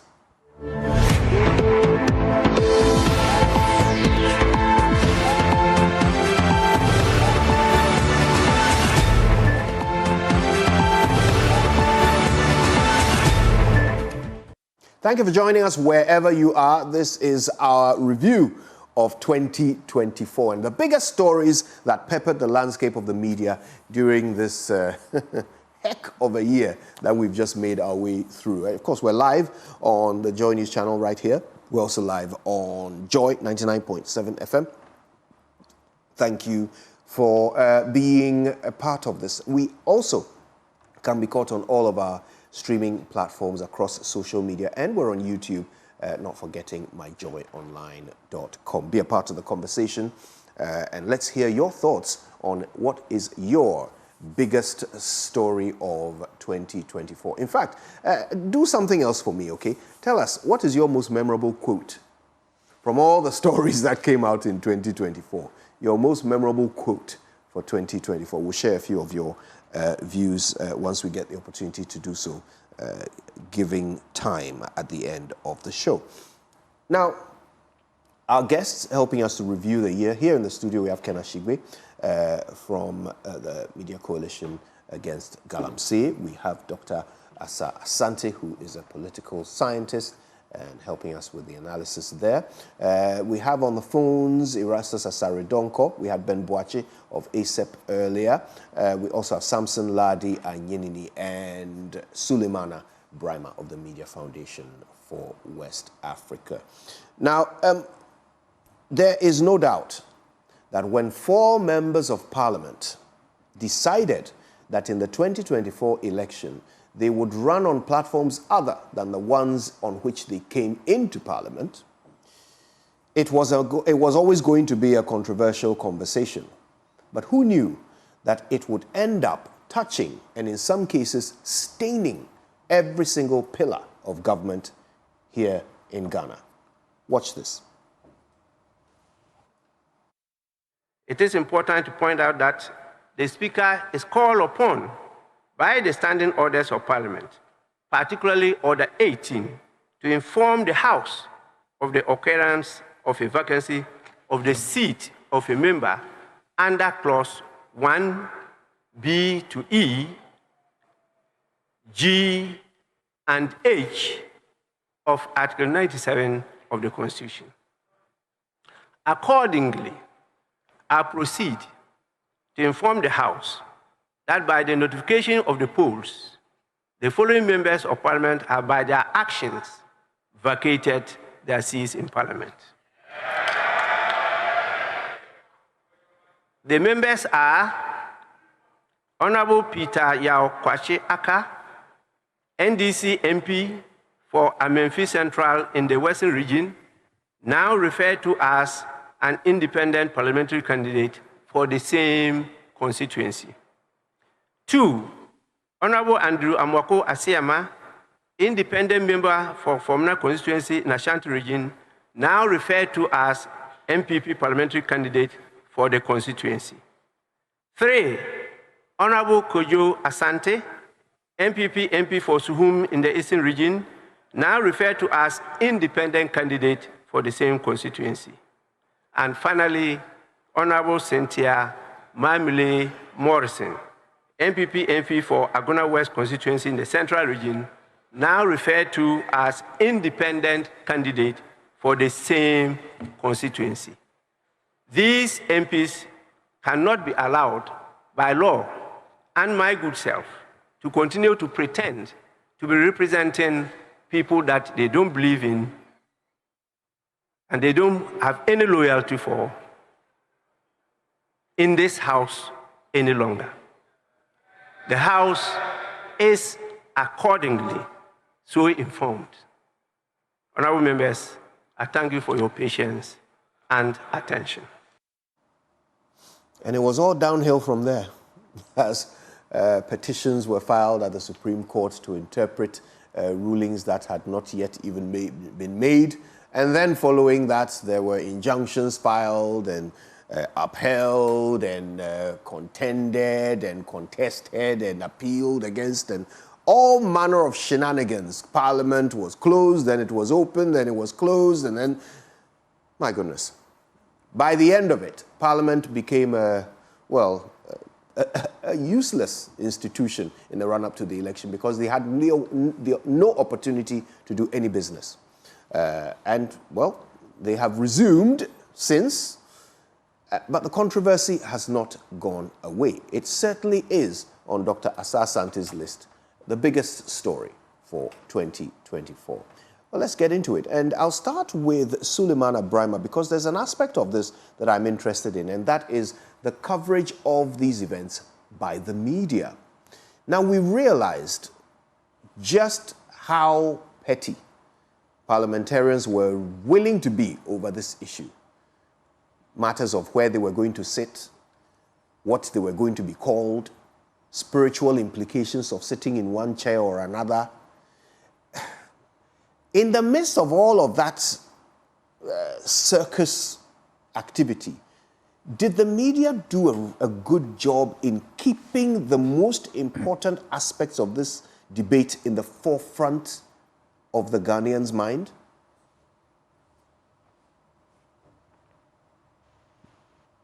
I think to a large extent, I would say yes, but of course, there were some downsides. I think a lot of the reporting was basically facilitating whatever MPs were saying to get to the people. So at that point, as they say, the media was literally serving as a megaphone for MPs to, say this thing or the other, and essentially reporting to the public what's happening, and less of the education part. So I would say that the media did well in terms of the information part, but the education responsibility, as they always say, is entertainment, education, and information. So the information part, I think, to a large extent was delivered, but the education side is where I think we could have done a bit more. We could have done a bit more. What did all that was happening? What did it mean? What does the standing orders say? What does the Constitution say? The Supreme Court and its verdict and decisions that happened, what did they mean? I think that if you were just listening to the media, you wouldn't have had a lot of questions answered.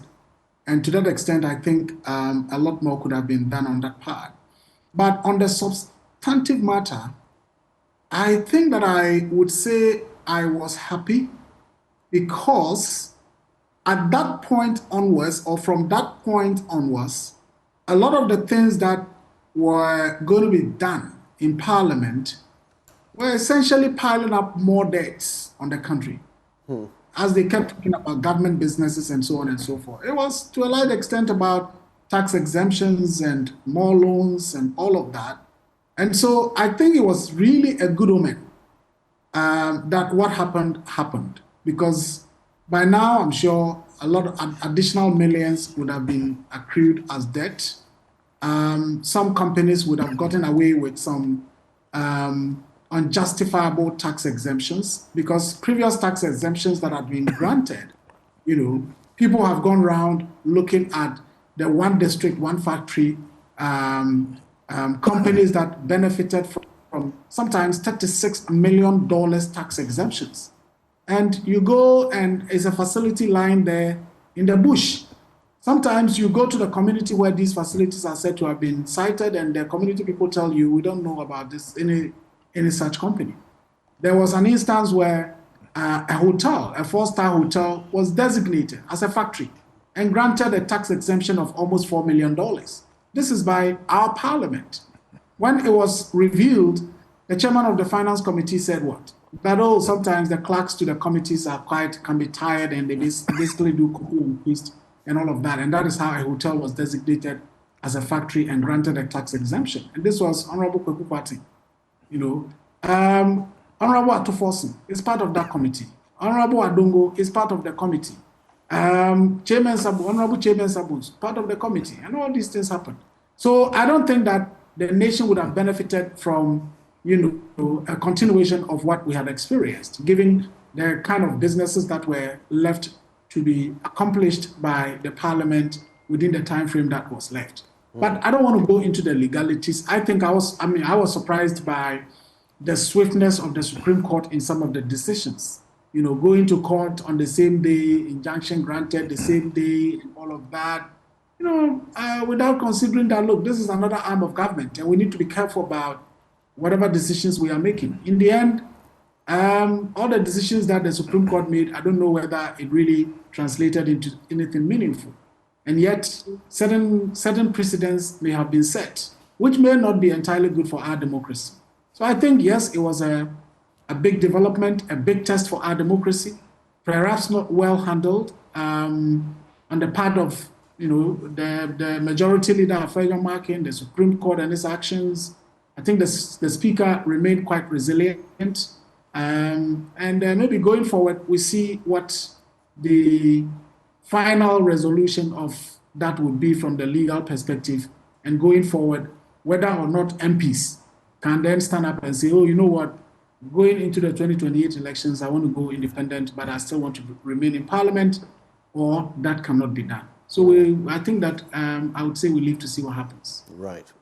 Dr. Ashigbe, one of the personalities that became very prominent throughout this whole saga, and depending on where you sit, he either emerged as a protagonist or antagonist, blowman or killer, is Alban Bagbin, Speaker of Parliament. Yeah. I mean, all eyes were on him, especially at the beginning, to see how he was going to rule. In fact, in anticipation of his ruling, people rushed to the Supreme Court. He made his ruling or his declaration. That then became the debate. Did he rule? Did he declare? Then, we went back to the Supreme Court in record time, and there was an injunction, and then there was a question of whether he was going to obey the injunction or not. Again, everybody was watching him. Then he came in, and in an interesting chess move, he just shut down Parliament. And then the debate and the intrigue continued, and at all times, eyes were on Bagbin. He became conscious of it himself, and at a point, before he resumed or reopened Parliament, he held a press conference, feeling a need to explain to people what his thought processes were. I mean, he certainly became the center of events as this thing unfolded. But what's your assessment of how he handled things and the decisions he made? Well, thank you very much, Kojo. Before I go to answer your question, I just want to point out to Suleiman that one of the challenges that we faced, was the fact that we were hoping that when Parliament returned, that ally, that obnoxious ally was going to be dealt with. So when you have the situations where for Parliament, all they are interested in is where they will sit and all the shenanigans that went with it, I'm not too sure that things serve Parliament itself well. And for me, the pain about all of this is the lack of consistency. And again, for me, as an engineer, I try to push things a bit methodically. Honorable Esiama, in one breath with the MPP speaker, then decide that when he decided that he was going to move from being an MPP person to independent, that's when he loses his seat. Because then they had majority in Parliament, they did not mind. Now when the thing flipped, and that happens, then you tell me that no. So for me as an engineer, 1 + 1 should be equal to 2. So how is it that 1 + 1 in the other breath is then equals to 3? And so I am hoping that in all of this, we would really, because I think our constitution did not, foresee some of these things happening. And I am really hoping that we will really be able to deal with that. You see, because our institution of Parliament, we've bastardized this so much. You remember that there's a situation where a member of Parliament was absent from Parliament, and we were going to debate this e-levy. there was an imposter sent into Parliament. And I'm sure that there are people on the NDC side who are Catholics, who are Christians, who are Muslims, or who belongs to the traditional religious beliefs, who saw that and knew that that was an imposter. But nobody has said anything about that. And that for me is at the heart of it. Where we take integrity and we take ethics out of governance, and how that could happen. So for me, when you take Bagbin and the way he handled this, for me, I think the consistency with which he did what he did was, for me, and his decisiveness. Again, because I'm not a lawyer, maybe you would say I'm going to do some IT law, so sometimes I now can appreciate some of the, but I could hear arguments in one way or the other. But for me as a leader, one of the things is your decisiveness and being able to stand true to what your convictions are. And I think that he did a good job so far as that was concerned. The only thing was that I just sit back and wonder whether all of that things that we did was in the best interest of Parliament itself as an institution, and also served us well, as a country. Because, and again, I think that my junior in St. Augustine's College, I'm not too sure he handled the role of majority leader well. And I think that those were some of the errors that the MPP made that came to bite them. That I am sure Chairman Sabonso would have handled the situation better than he did. You see, and again, in politics, it's not all about, being antagonistic and all of that. There is a place for discussions. It's not only also all about the law, There's a place for the politicking itself, being able to sit with people and be able to. And I think that, I don't want to call it youthful exuberance, but at some point, you saw that too much. There was a day that he was having an interview with a Joy FM presenter, and he was called another, and I thank God he was not having a conversation with you. He was called leader. He did not like it. And I'm saying that some of those things did not help him well. And I think that, that also did not play into the way to be able to carry the country on. So I think back then, I think he was decisive in his role. I am not too sure how that helped Ghana or not. One of the things I was pained about was that they could not sit and decide on that airline that allowed the president to be able to allow some of his political appointees access into forest reserves, and I thought they could have dealt with that. And I thought beyond what Bama talked about this tax waivers that, and he talks about Kweku Kwatin. Kweku Kwatin suffered for it because he stood, pushing back on, and that's the reason why he lost being the chairperson of the finance committee. And I think that I am happy that also did not happen. But I thought there were other things that should have happened in Parliament, and also for Parliament as an institution, the way Parliament ought to be carried. I'm not too sure this particular incident has helped it. And so I'm hoping that people like Doc and all of that, and the people in the legal fraternity and in, the political science, we will find a place, because when does it become a ruling? When the Speaker of Parliament has to take a decision, when the decision is being written out for him. So I think all of those things are things that we really need to get to the bottom of. But I'm not too sure that has served Parliament well, and I'm not too sure that whole incident has served Ghana also well. Doc, I'm going to save you for last on this one because it's your issue, which means that we can hear from Samson now. And Samson, I think you're the best person to raise this aspect of the story with, and that is how this reflected on the judiciary, the Supreme Court in particular. I think this issue revealed some of the harshest criticism of the Supreme Court, and the suggestion of bias was never stronger than during their handling of this issue.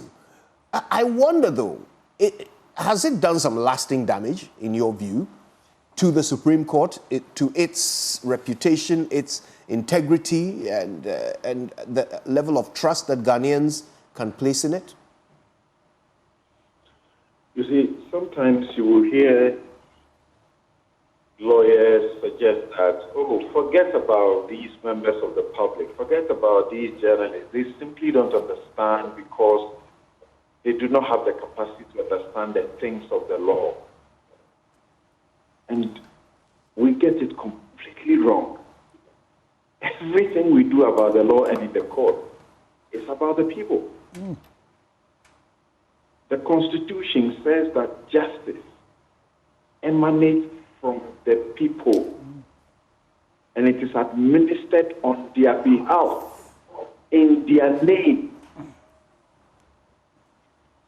So if you think that, oh, let's do whatever we have to do because these are legal matters and the public simply don't understand, and we should not be bothered about the fact that they don't understand, you are wrong. The public have a legitimate question to ask that the same Supreme Court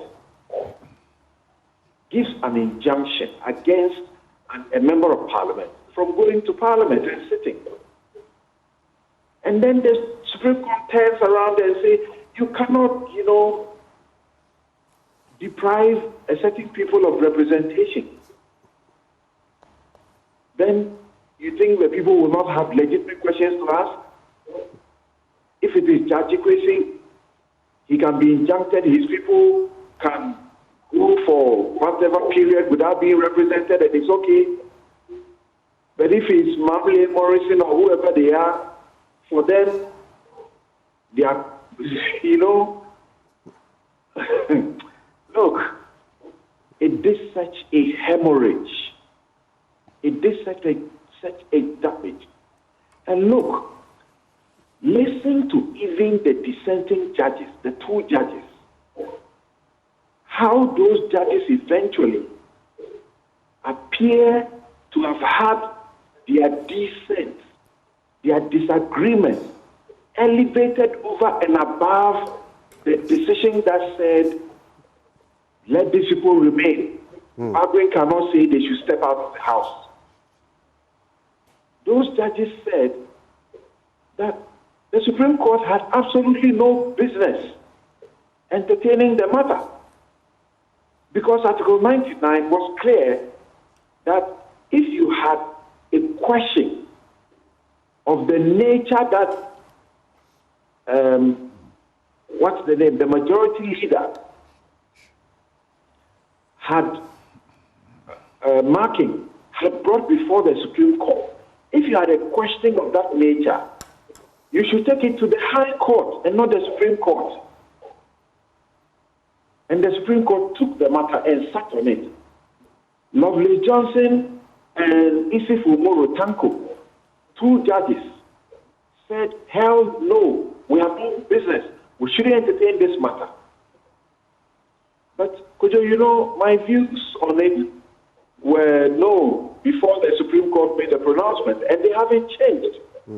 I am only consolated that the High Court judges, the two judges, made, advanced arguments that supported somewhat my point of view.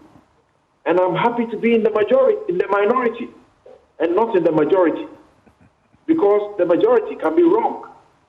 And on this occasion, they were damn wrong. Well, so to your mind, this has caused some damage to the standing and reputation of the Supreme Court. It is not for me to say. You and I are in the media, and you saw how, Justice William Atuguba retired, the former director of the Ghana School of Law, and Sarsari, all of them, how livid they were, and how, inconsiderate they were in condemning the majority in the decision that they made. That people have clearly abandoned the house. People have shown that they are disinterested. And you say they should still have business in their house, and you say the speaker does not have the right to say that, make the announcement that because you have committed these sins, you shouldn't belong to the house, and that what should happen before we say that you are not an MP worthy to sit in the House. This is a parliament. We pay them everything we have to keep them, functioning. And yet, when they are looking for less than 100 of them, when they are looking for, is it 95 or 2 of them, to form a quorum, an ordinary quorum, to do business, sometimes they can't find them. Where are they? You and I cannot get up and go to work late. Some of them don't care. They show up around the place when the business is already done, or they don't show up at all. They are paying attention to their own business. These people have said publicly that they do not belong to the MPP anymore. They have gone on to pick nomination forms that they are contesting as independent. And you say, oh, in Okoye's case, it was the party that took a letter to the speaker. In this case, the party didn't take a letter to the speaker. Therefore, the speaker doesn't have the right to have a member initiate the process and say, you have vacated your seat. When the terms of Article 97 are so clear, then you say, oh, you must only cross carpet. You must only move from MPP to NDC or NDC to MPP before we can tell that you have lost, you are not interested in being in the parliament. Look, when I listen to people like, Michael Okoye, former speaker, now find fault with Babing's position, I'm like, are these people, what do they take the citizens for? Like some zombies, people who don't think? And what do they make of their own reputations? Do they really care? And you listen to the politicians, those who just not long ago were supportive of what Michael Okoye did. All of a sudden, hell must break loose because Babing did it. I'm like, these people, look, they are not serious one bit. And they lose the respect of the people in a way that they don't seem to recognize. And the elections have been a verdict on that kind of, prostitution of a conduct. That kind of hypocrisy that hurts, that actually threatens our democracy. The vote that we saw was a verdict. It was a no confidence vote in the arrogance, in the lies, in the lack of consistency. Well. It's an interesting republic. It is, isn't it? We can't have certainty of the law. Yesterday the law was this. Today it must change because there's a different person in power. What kind of law is that? There's a technical term for it. It rhymes with schmipocracy, but we won't get into that. Thank you, Samson. Dr. Asante, this was your issue that you put on the table. I saved you for last. Look, it obviously had your attention from the very beginning to the end. What do you think are the lessons that the people of Ghana should pick from this entire debacle? Right. About 10 things can be learned from this. Wow. 1. Rule of law was questioned in this. Equality before law and due process. 1. Separation of powers was tested. All right. Whether we have strict separation of powers or checks and balances. All right. Another thing was that the question of representation, we lost the meaning of it. Representation. What does it mean to represent people in parliament? We lost it. Issue of government business was also under attack as a result of this. And then the next one was the political question doctrine. We did not pay attention to that. And that brought us thus far. Political doctrine question. Then the issue of social contracts was forgotten in this. It's a lesson that we have to learn.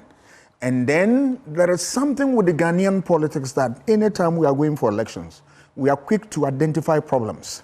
But when we are out of election, we forget about it. Only to have that problem revisited on us when we're going for election. So the issue of what the 90-day window, that when there is vacancy, what do? We have forgotten about that. And you saw how it had what effect on the whole thing. Then, above all, issue of institutions were really tested. In political science, when we say institution, there are the rules, the procedures, and norms, and all that. So you saw standing orders, you know, the use of it, and all that. People were attacking the speaker. Say, yeah, institutions were at play here. Then issue of what? Consensus and dialogue was completely missing. Consensus and dialogue. And the next one was what? We saw the real aspect of Ghanaian politics, which we have talked about in classroom for years. Hypocrisy and sycophancy in Ghanaian politics. And then the last one was that the people were taken for granted. And that, if you stretch the conversation, when we say democracy is what demos the people, we hit the raw nerve of what democracy. Let me begin to look at them in detail. When you look at the lessons we can learn, rule of law, we realize that what type of game can you play in Parliament? It's nothing but what? The rules of Parliament, the rules of the game. So you saw this is a speaker who has gone through the mail from an MP to a deputy speaker, a majority leader at a point in time, minority leader, and then a deputy speaker, and then a speaker. He has seen it all. So obviously he is not coming from a point of view of less information and less experience. He has seen it all. So we saw, when he wanted to do his work, you saw attacks on him, all right?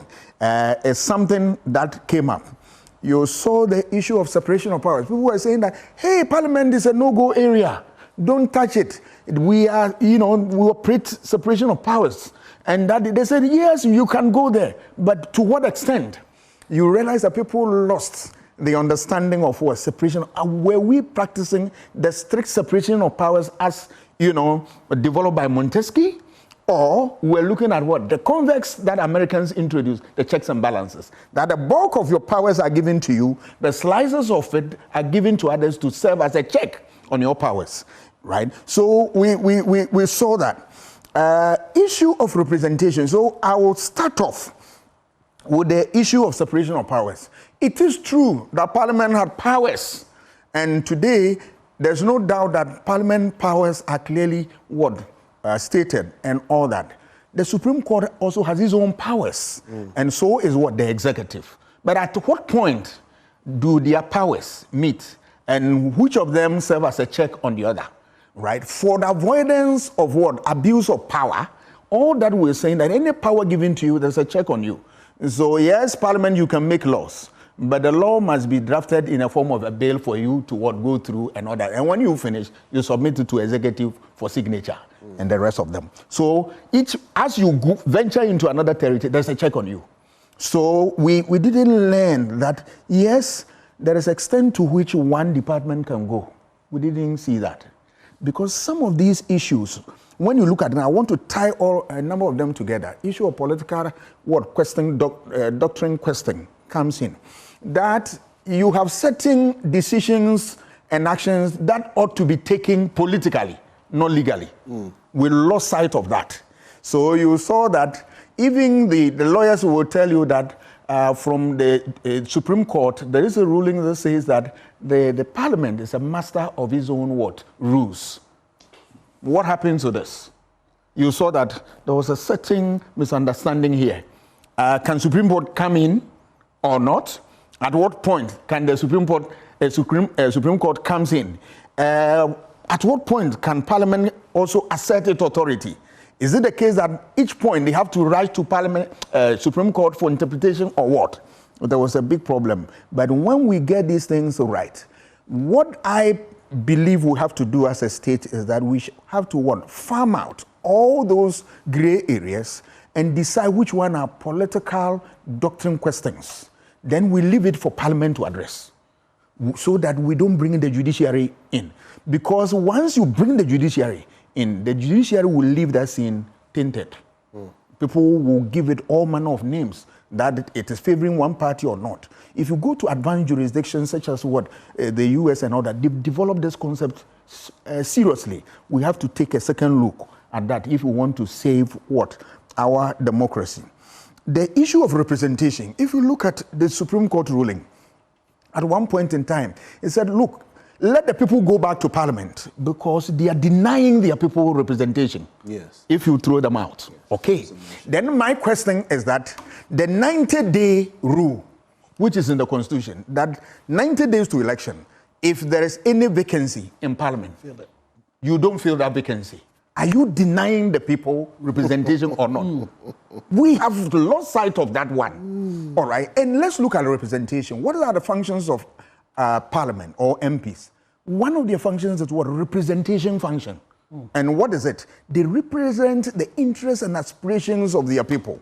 So imagine, let's take, for purpose of this conversation, Bantama, for instance. We are saying that this candidate A, we are MPP people here. The dominant people here are MPP.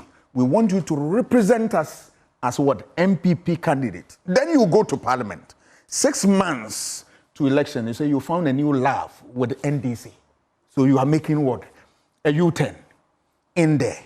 One, there's a betrayal of trust. And the social contract is broken here. The contract is that we are putting you into office for a fixed tenure of 4 years. All right? If you want to resign, you can resign. But you can't tell us 6 months to the election, we are saying that I found a new love. So that contract, is it still in force? You have broken the terms of the contract, so you should not have a place in Parliament. You have to go away.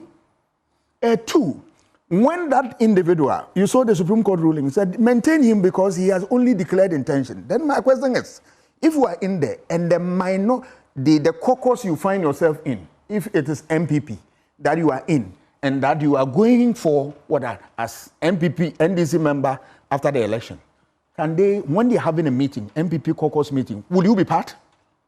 If you are in Parliament, will you serve the interest of MPP or NDC? You have a divided loyalty, isn't it? And that person should not have a space in Parliament because it's a betrayal of the trust given to you. Right? But here you are. The ruling says that maintain him. So in Parliament, the person will pretend to be an MPP member, only to step outside Parliament and go and undermine what?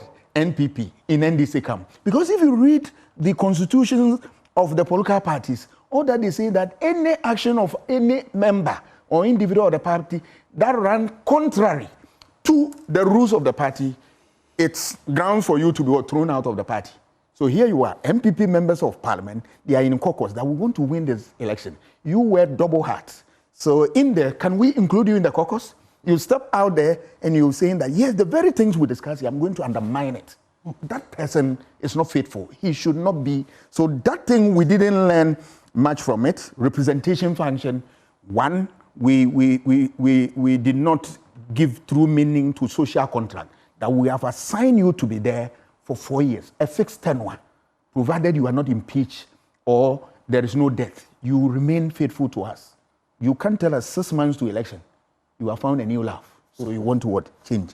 Then the issue of institutions. All these things, what I have seen is that what we can learn is that institutions are gradually breaking down because over the years, one of the problems from CDD, their works, revealed that we have weak institutions. And instead of building upon these institutions, we are destroying the institutions. So it's something that we need to work out. The procedures, the processes, the norms and all that, those are what we call institutions. And then issue of consensus. Parliament cannot get its business done if there's no consensus. You agree to disagree. And that has been the spirit behind the work of Parliament. So going forward, if as a society we want to step up our game, we should build consensus. We should enjoy let MPs enjoy dialogue over issues, not monologue. Dialogue, give and take. And where our ideas crystallize, we make meaning of that. If we disagree, let's find a common ground. And then let us remember that in all this, it is the people who are the recipient of all this action. If we lose them in the equation, we get democracy wrong, because the basis of democracy is the people. Wow. I'm so glad I saved you for last. That's some lessons. Masterclass, right? Yes, thank you for that. Thank you for that. I really orderly walk through, the implications of everything that unfolded when these 4 MPs, took the decisions they took, and the whole nation, caught a cold from their sneeze. It's very interesting. For me, the example that just never made sense to me was that of the Deputy Speaker, Isiama. Yeah. I just couldn't wrap my head around this idea that an independent candidate walked into the Electoral Commission and said, I will represent the NPP in the next election.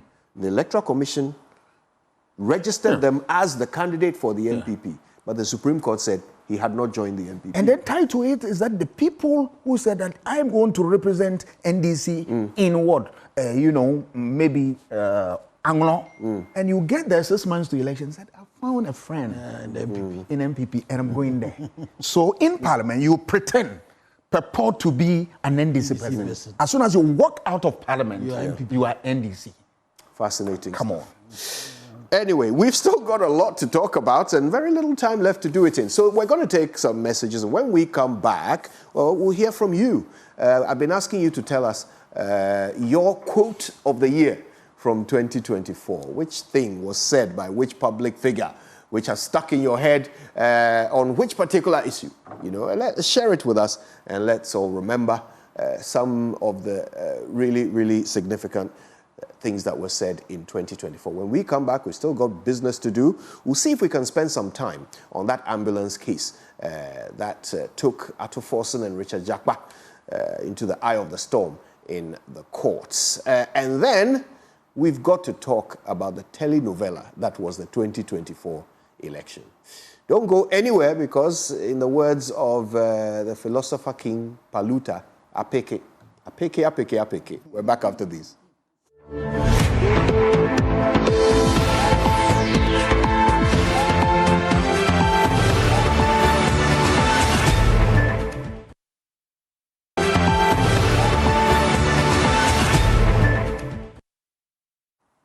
You're very welcome back, and our conversation continues as we review 2024. Here in the studio with me, Dr. Ken Ashigbe, Dr. Asa Asante, and joining us electronically, Sulemana Brahma and Samson Ladi Anyenini. And conversation has been sparkling so far. Let's see if we can squeeze in 2 issues before we draw the curtain. And I think we should start with the case that was brought against the minority leader in the outgoing parliament, Cassiel Ato Forson, and businessman Richard Jakpa. It was all over some ambulances that were procured by the previous government and, according to the Attorney General, caused financial loss to the state. But the case caused intrigue and sleepless nights to the people of Ghana, and it's time for us to assess the impact of it. The case started before 2024, but it certainly ended in a dramatic style in 2024. I'll start with Samson on this one, because you've already expressed a bit of your view of how the Attorney General conducted at least one aspect of that case, which was the attempts to settle, which he did not accept. In the end, the whole matter was dismissed because of a petition that was filed in another court. But looking at the case itself and how it was conducted by both sides, what would you say went well, and what could have been better on both sides? What concerns Ghanaians about that case, what concerns Ghanaians the most about that case is it a matter of fact, as the government asserted, that the previous regime, by that transaction, had caused financial loss to the tune of 2.4 million euros to the country? That's what the people are interested in. And if that money was lost to the state, the people are interested in the money back. Yes, a prosecution will lead to conviction, incarceration, somebody will go to jail. But I doubt that Ghanaians, the preoccupation of Ghanaians, those who are suffering the poverty that this economy put them, that their primary interest is the fact that somebody will be put into jail. Oh, apologies. It seems we may have lost our connection to Samson. We're going to work to re-establish that. But Sulemana, if we have you, one aspect of this particular story was, well, the public reaction to Richard Jakpa's sort of continued side conversation with the public while the case was going on. We've been told so often about how a certain level of discussion of an ongoing case could amount to contempt. But Richard Jakpa was granting interviews every day on the substance of the case.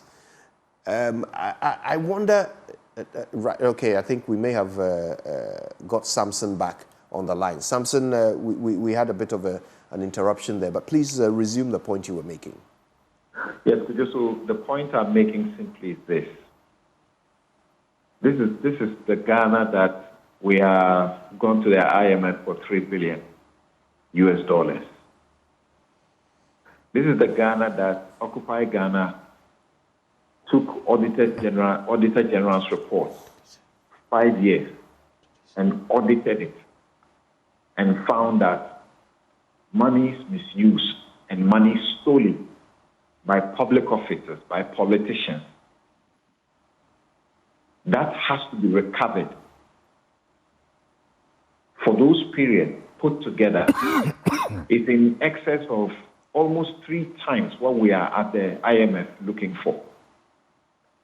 So we didn't need to go to IMF. All we needed was to chase those thieves in town and collect the money that they have stolen. This is the Ghana that each year, the people who give us money, the people who borrow, loan money to us, the people who pay for most of the things we do, say that $3 billion US is unaccounted for each year. When they say it's unaccounted for, they mean it is stolen. And that's grand corruption by the politicians and the people at the various, help in public institutions. So if you are pursuing a matter of financial loss, we want you to collect the money. How did the Attorney General come to refuse a proposal by the parent company that Richard Jakpa's company was agent for? The proposal by that company in Dubai or wherever, that they wanted to pay $2 million or in excess of $2 million. The total amount is 2.4.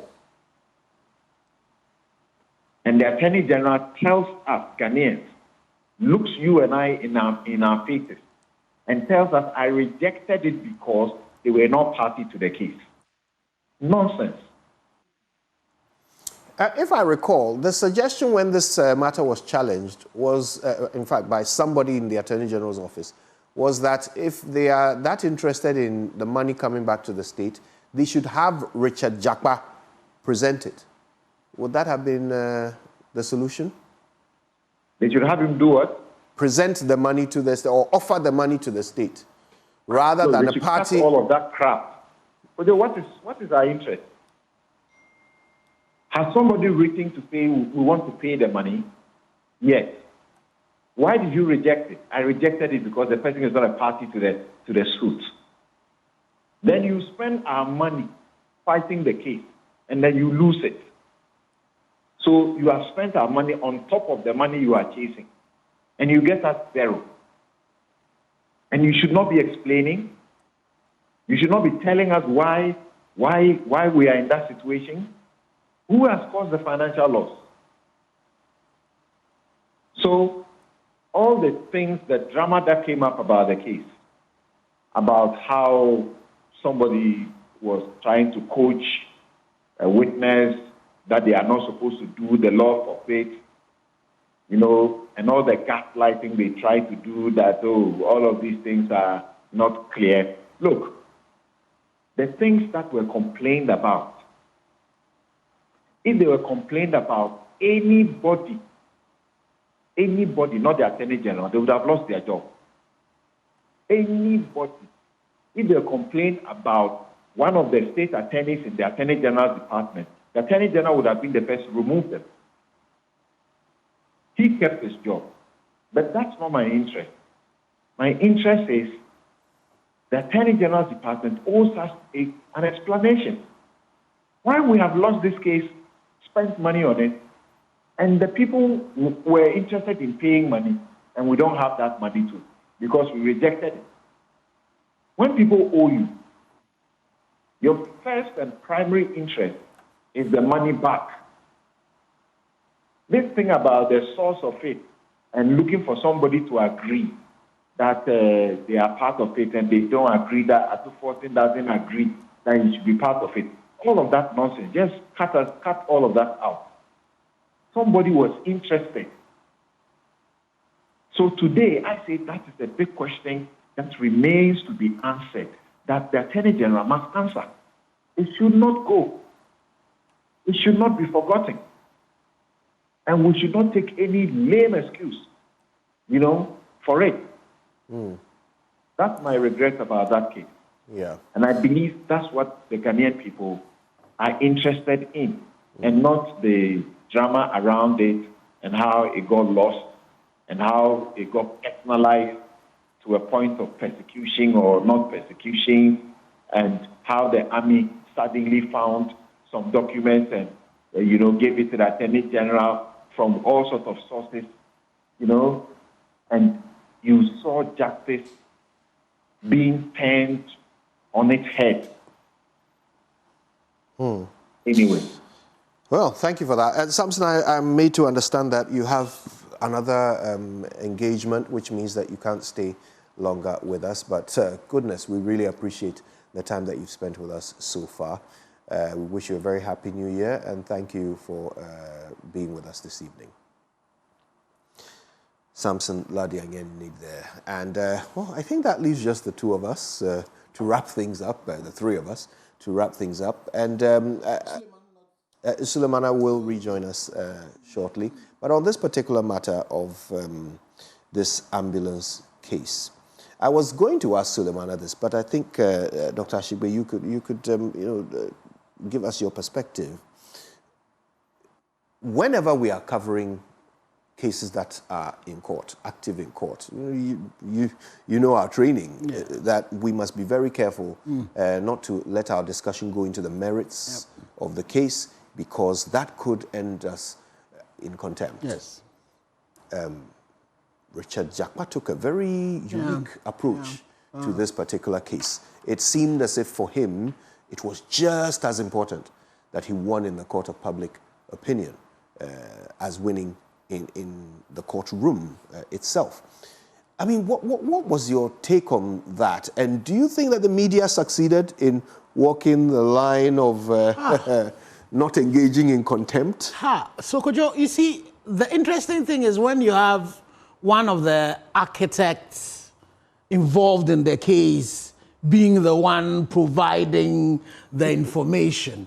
And in as much as, and again, this one, it was not the media asking the questions, but it was the person volunteering it. And I know that, really when they want to throw the book, they would say the fact that he's volunteered it and you're using your platform. But for me, the interesting thing is the reason why he was doing the things he was doing, some of the conversations that he had had, conversations that included conversations with people who are currently sitting on the Supreme Court, and I'm not too sure the Attorney General, the way he handled his engagement with Mr. Jakpa himself was, again, smart enough.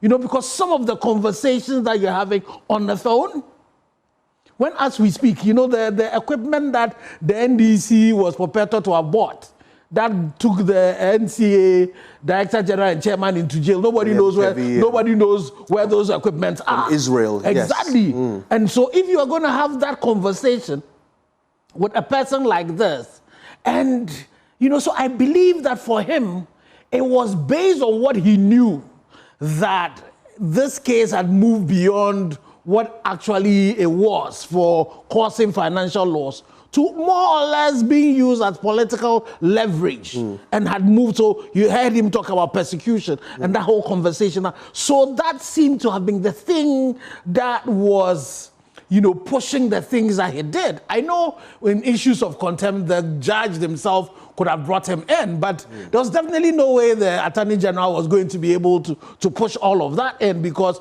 the Attorney General himself was the one that Mr. Jakpa was prosecuting in the court of public opinion, you know. And so it really was very interesting for me. And again, it takes me to a word that was Flight Lieutenant Jerry John Rawlings that used, the moral fiber of this country. Some of the things that we are beginning to tolerate on the back of partisanship, you know, because, you know, some of the things that Mr. Jakpa, you know, revealed, as a country we should abhor that. Why would, you know, that conversation be happening between a Supreme Court judge and him, you know, for a case with the Attorney General? You know, that should not be happening. But we seem to have done it, and everybody is, you know, and all of that has been said, and nothing goes. So when I have people like my son and my daughter start asking me questions, you know, about those things, about the issues of integrity and truth, and yes, like that, you say this, but this one was that, and then you can't even explain it. And as a people, we are not, you know, we are not angry enough. All of that thing went on, and I didn't hear the Bar Association cough so far as that was concerned. And again, so I agree with Samson when he says that the issues that are critical for us as a country, bear in mind, the NPP, when they were coming into government, one of the things they had told us was when they were asked where they were going to find money, they said, you know, from corruption. They were, you know, so if you have a situation where there are corrupt practices, what do you hope will be done first and foremost, apart from the fact that you want to make sure you punish people that serve as deterrent, is you want to be able to get our monies back for us. So I'm just, you know, from this, your question, just going back to this oral committee that is being set, that I am hoping that we're not going to just also use that as political persecution, but we're going to use that to be able to, if actually anybody has taken our money that should not have taken, they find ways of bringing that should be the first thing. The other things of making sure that, you know, you make corruption a high crime that people do not want to really go at it, that should be the second one. But we should not sacrifice it on the back of partisanship. We should not sacrifice it on just winning, you know, but making sure that we can get the money back. Because bear in mind, Kojo, 2026, there are some debts that Ghana has to pay. Yep. I don't know how we're going to pay it. We have the president-elect telling us that e-levy, they are going to abolish it, which for me, wearing my hat as CEO for the EMI Chamber of Ghana, we're happy about. But bear in mind, in 2023, e-levy gave us 1.1 billion.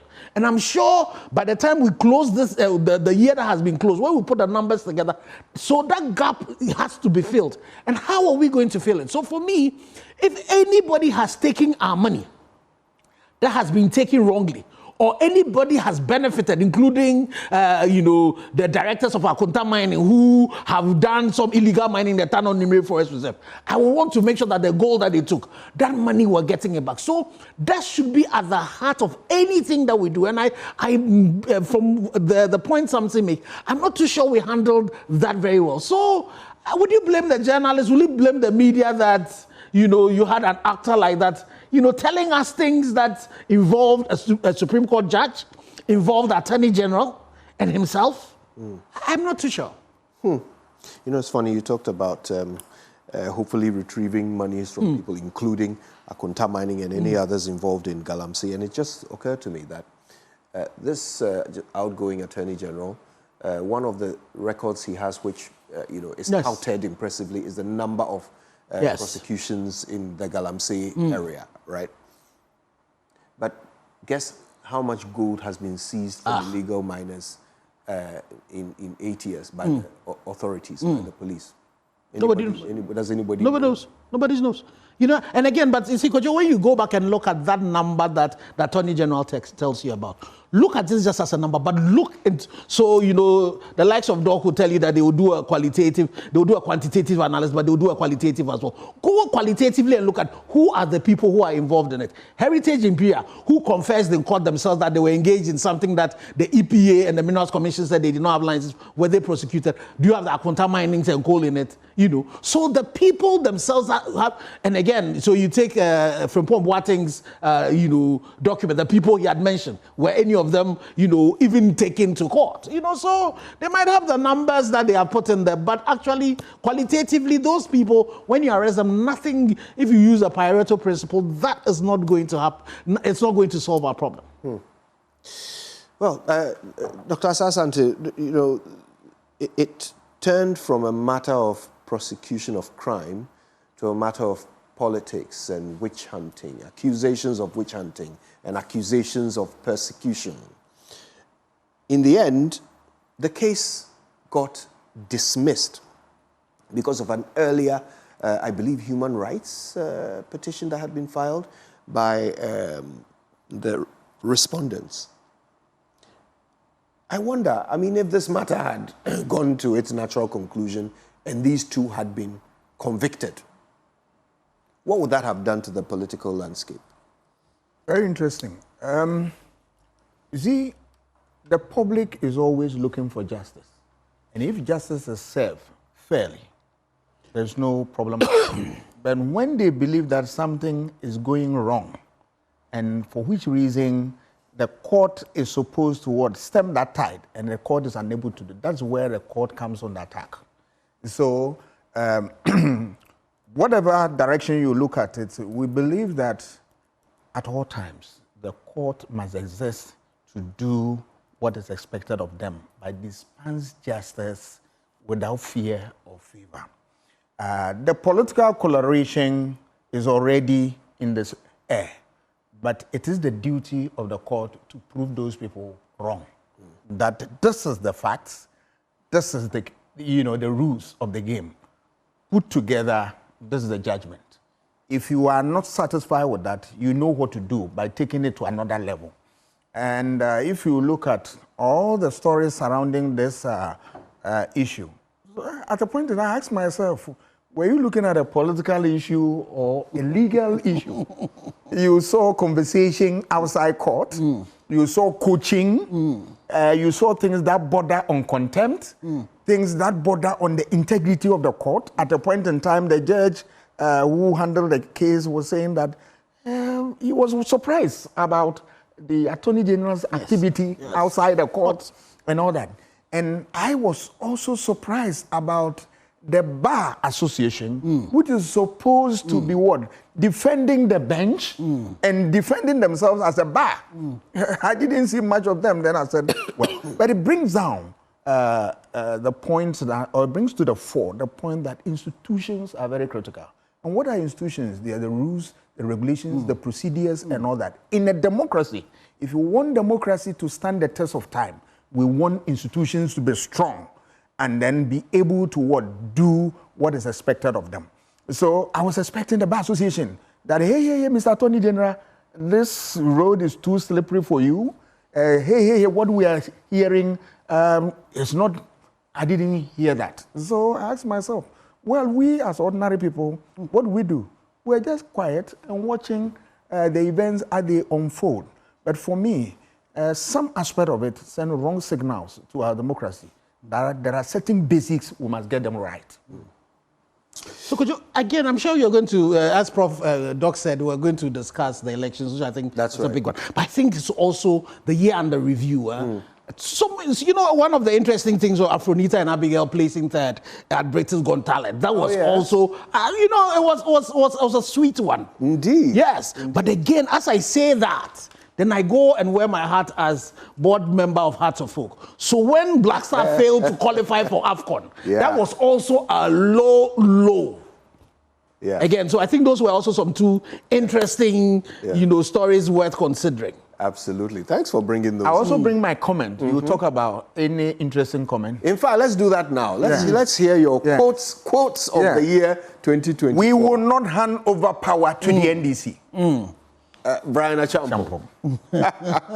Very interesting. But I'm happy that I came out saying that it doesn't lie in his mouth to make that statement. Yeah. Because sovereignty resides in the people. And I'm talking about what? Political sovereignty. All right? Our right to what? Go and exercise our franchise. That would determine the focus and the direction of our vote. And I thank God the people did just that. Indeed. So sometimes when people make noise, so when the man said that, I came out, I think on your network, I said that let us treat it as one of the ugly noises because it's not going to what, have any weight on the elections. Because when the people decide that they are going to vote against a government or for a government, nothing can change the course of time. Because you see, also for me, it's interesting that a lot of these people who are making all of these ugly noises, forgetting that Ghana was not like your Togo and all of that you can take us for granted. A country that has done this somersaulting how many years? Rollins, powerful as he is, when the time came for the change to happen, it happened. But notice what happened to those noises when the American embassy released that press statement about those who were doing that. Did you hear Brian Champon speak again like that? I don't think we did. Quiet. And I agree with Doc that when the people decide that they're going to speak, nothing will change. And I'm just hoping that the political class would have learned this particular thing, what has happened with our elections, the results, and the NDC especially has a great opportunity to know that the Ghanaian is currently now really wide awake. Yeah. Do you have a quote of the year to contribute to the pots? No, I am not as smart as Doc yet, so I don't have one. I don't have one yet. There's one I've been thinking of since the beginning of the show. Mayam Kwanuma. That was also a sweet one. Right? Well, that's how I'll wrap things up with you in just about 13 minutes. But let me read a few of your WhatsApp messages. This one is from Dr. Signal.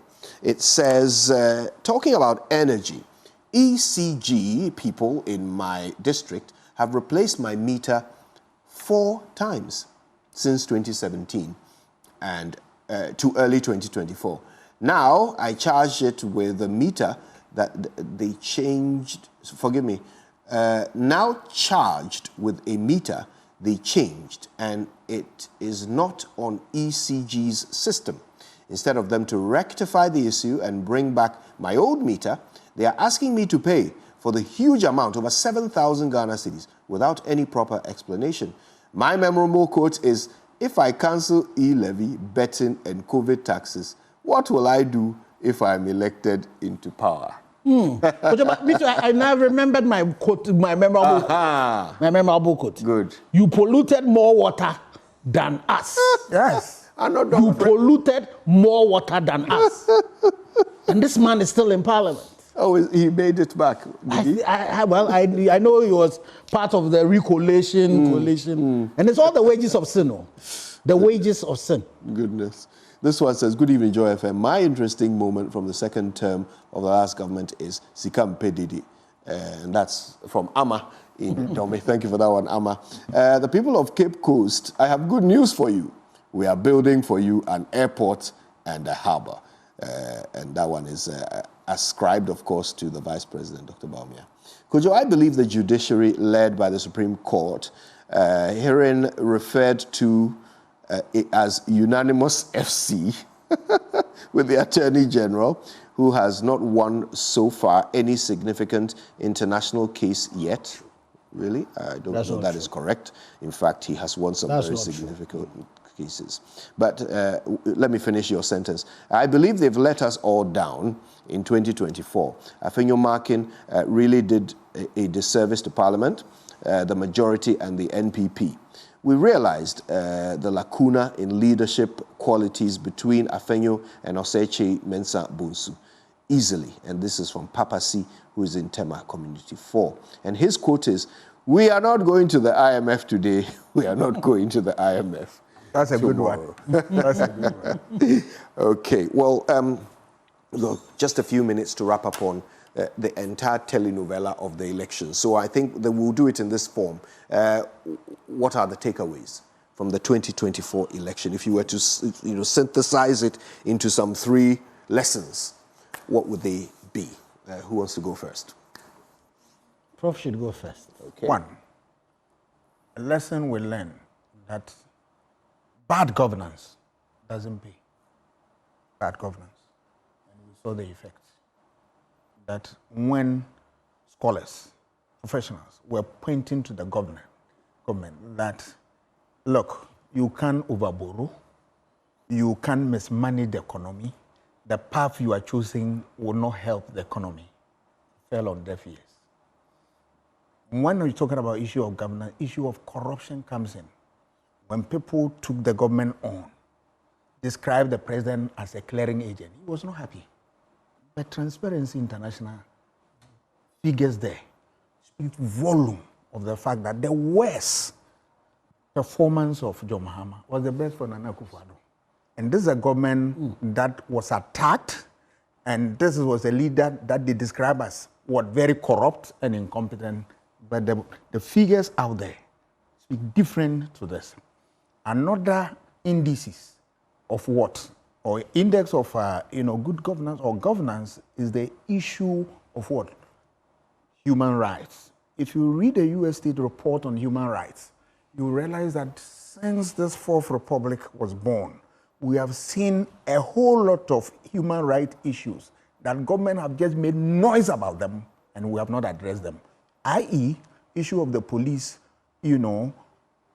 working against interests of the accused persons, and then sometimes accusation about molestation and all that. They are in that report. No government has taken the trouble to fix this and fix it once and for all. We also look at the issue of the fact that you can always promise, but you can't promise more than you can deliver. That will make Accra the greatest, cleanest city in Africa. Is it the case or is it not? And that politics of lies and deception will always throw you into the lake of fire. Wow. So I think that for me, the lessons that this election gives us is not listening to the data, is not letting data inform the things that you do. There are few things that have driven our elections. Look at it. If you go back and look at it, once you're not able to handle the depreciation of the cedi, there is no way you're going to win any elections. And then also as a people, when people are complaining about the fact that things are hard, things are difficult, and so the lack of listening ear was also one of a major one. So you don't have the situation where you now go, people like me who do not even have the hair, and you decide that you still would want to do a haircut. But then the government would refuse to reduce the size of their government. That also definitely was another challenge that you saw that was happening. And again, there were too many things that had happened. And I think Prof made allusions to some of those, where you have people that you had just gone to arrest, the Democracy Hub conversation. But look at it. You had a situation where you had the financial cleanup. So there were situations where a husband and wife might have been working in 2 different banks. Both banks go off, so they lose their job. You have the situation where people lose. So Men's Gold, we all know the challenges that came with Men's Gold. We said this was not legal. But then you have all of us have been taught about bonds, government bonds. And people will put their money into government bonds and they also would lose it. And you will not do anything about it. You know, you have the situation where we're talking about Galamsey, where you're talking about farmers who are telling you that they're losing their land. There are people who, the doc also mentioned the Shama, where you go and the whole river is destroyed. And we're telling you about all of this, and nothing is being done about it. So for me, I think the lessons for the political class is to telling them that, you know, the people feel it. You know, and they expect of them to be able to govern such that their lives will be improved. So when you don't do that, you know, already we are a country where ideology does not mean much. Look at the NDC and MPP. What's the ideologies really underpinning it? So at some point, people thought it was okay, I'm NDC, I'm MPP. But gradually, Ghanaians are telling us that they really do not care whether NDC or MPP. What they care about is their whole livelihood, what is happening to them. So I vote in the Okankwe South constituency, and I was also an observer for the Catholic Church in that particular. And when I sat at the polling stations and I saw some of the things that were, and this is a constituency that has been blue all along, and you start seeing things changing, then it ought to tell our political class that, you know, they cannot take the people for granted again. They would, you know, that whole thing that was said was sitting them, you know, it's really come back. And so when the people feel all of this, the city is depreciating, you know, they're struggling, their monies, they can't get it, and all of that, that definitely would have an implication on the electoral outcomes. But I think one of the things that we also need to mention, that the vice president's concession at the time that he did it was a master stroke, because again, I was at Accra Academy and I saw, you know, the chaos that was happening there. If you had not had him do that at that particular time, what we saw, you know, and people put on your body cams, you know, and people massing up, it would have been worse. So I think that, you know, it is important to recognize that he also saved us from, you know, possibly something that would not have been well, and that also ought to be recognized. Let me chip in one more thing, that all that we have said about the election and all that, but there's something. What I have observed over the years is that the political landscape, anytime we have a problem going for election, we are so worried. After election, we go back to sleep. Forget it. Look at how we started off with what those ballot snatching people. They'll come and snatch ballot boxes, run away, police shoot them. We took the conversation further to machos. We introduced macho in Ghanaian politics. They'll come and beat people up, and once satisfied their political paymasters, they were okay. Then we'll move further into what? Vigilantes, to the extent that it was threatening this state. This president had to run to parliament for a bill to be enacted into law to regulate that conduct.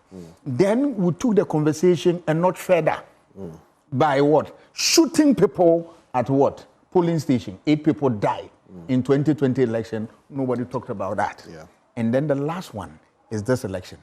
Now you see what? Party boys, criminal element, besiege collation centers and doing what we are doing. If care is not taken, the next election will take it to another level. But I'm not a prophet of doom. I'm a scholar that I'm pointing to Ghanaians that let us shy away from this path so that we save this fragile democracy. As I say, a word to the wise. And I want to thank you both for your time with us, Dr. Ken Ashigbe and, of course, Dr. Asasa. It's Professor Asasa. Doctor. Oh, Dr. Asasa. I appreciate that. Of course, we also heard from Samson Ladi and Yenini, from Suleiman Abrahima, Erastus Asare Donko, and Ben Boache. And, of course, we heard from some of you with your wonderful contributions. Thank you so much for spending the night with us. There are issues we couldn't touch on. Ken Ofori-Atta's removal, for example, Shiraja's report on the National Cathedral, you know, our failure to feed free SHS children, and, well, in the cases where we were feeding them with rebagged rice. But for me, I guess the 3 lessons that 2024 have taught me are that the government does not care about your children, lies do not build a cathedral, and NAPU does not win you the Asante region. Until we're back together again, please keep watching the Joy News channel and listening to Joy FM. My name is Kojo Yankson. It's been a delight. Let's hope for a much better 2025. Good night.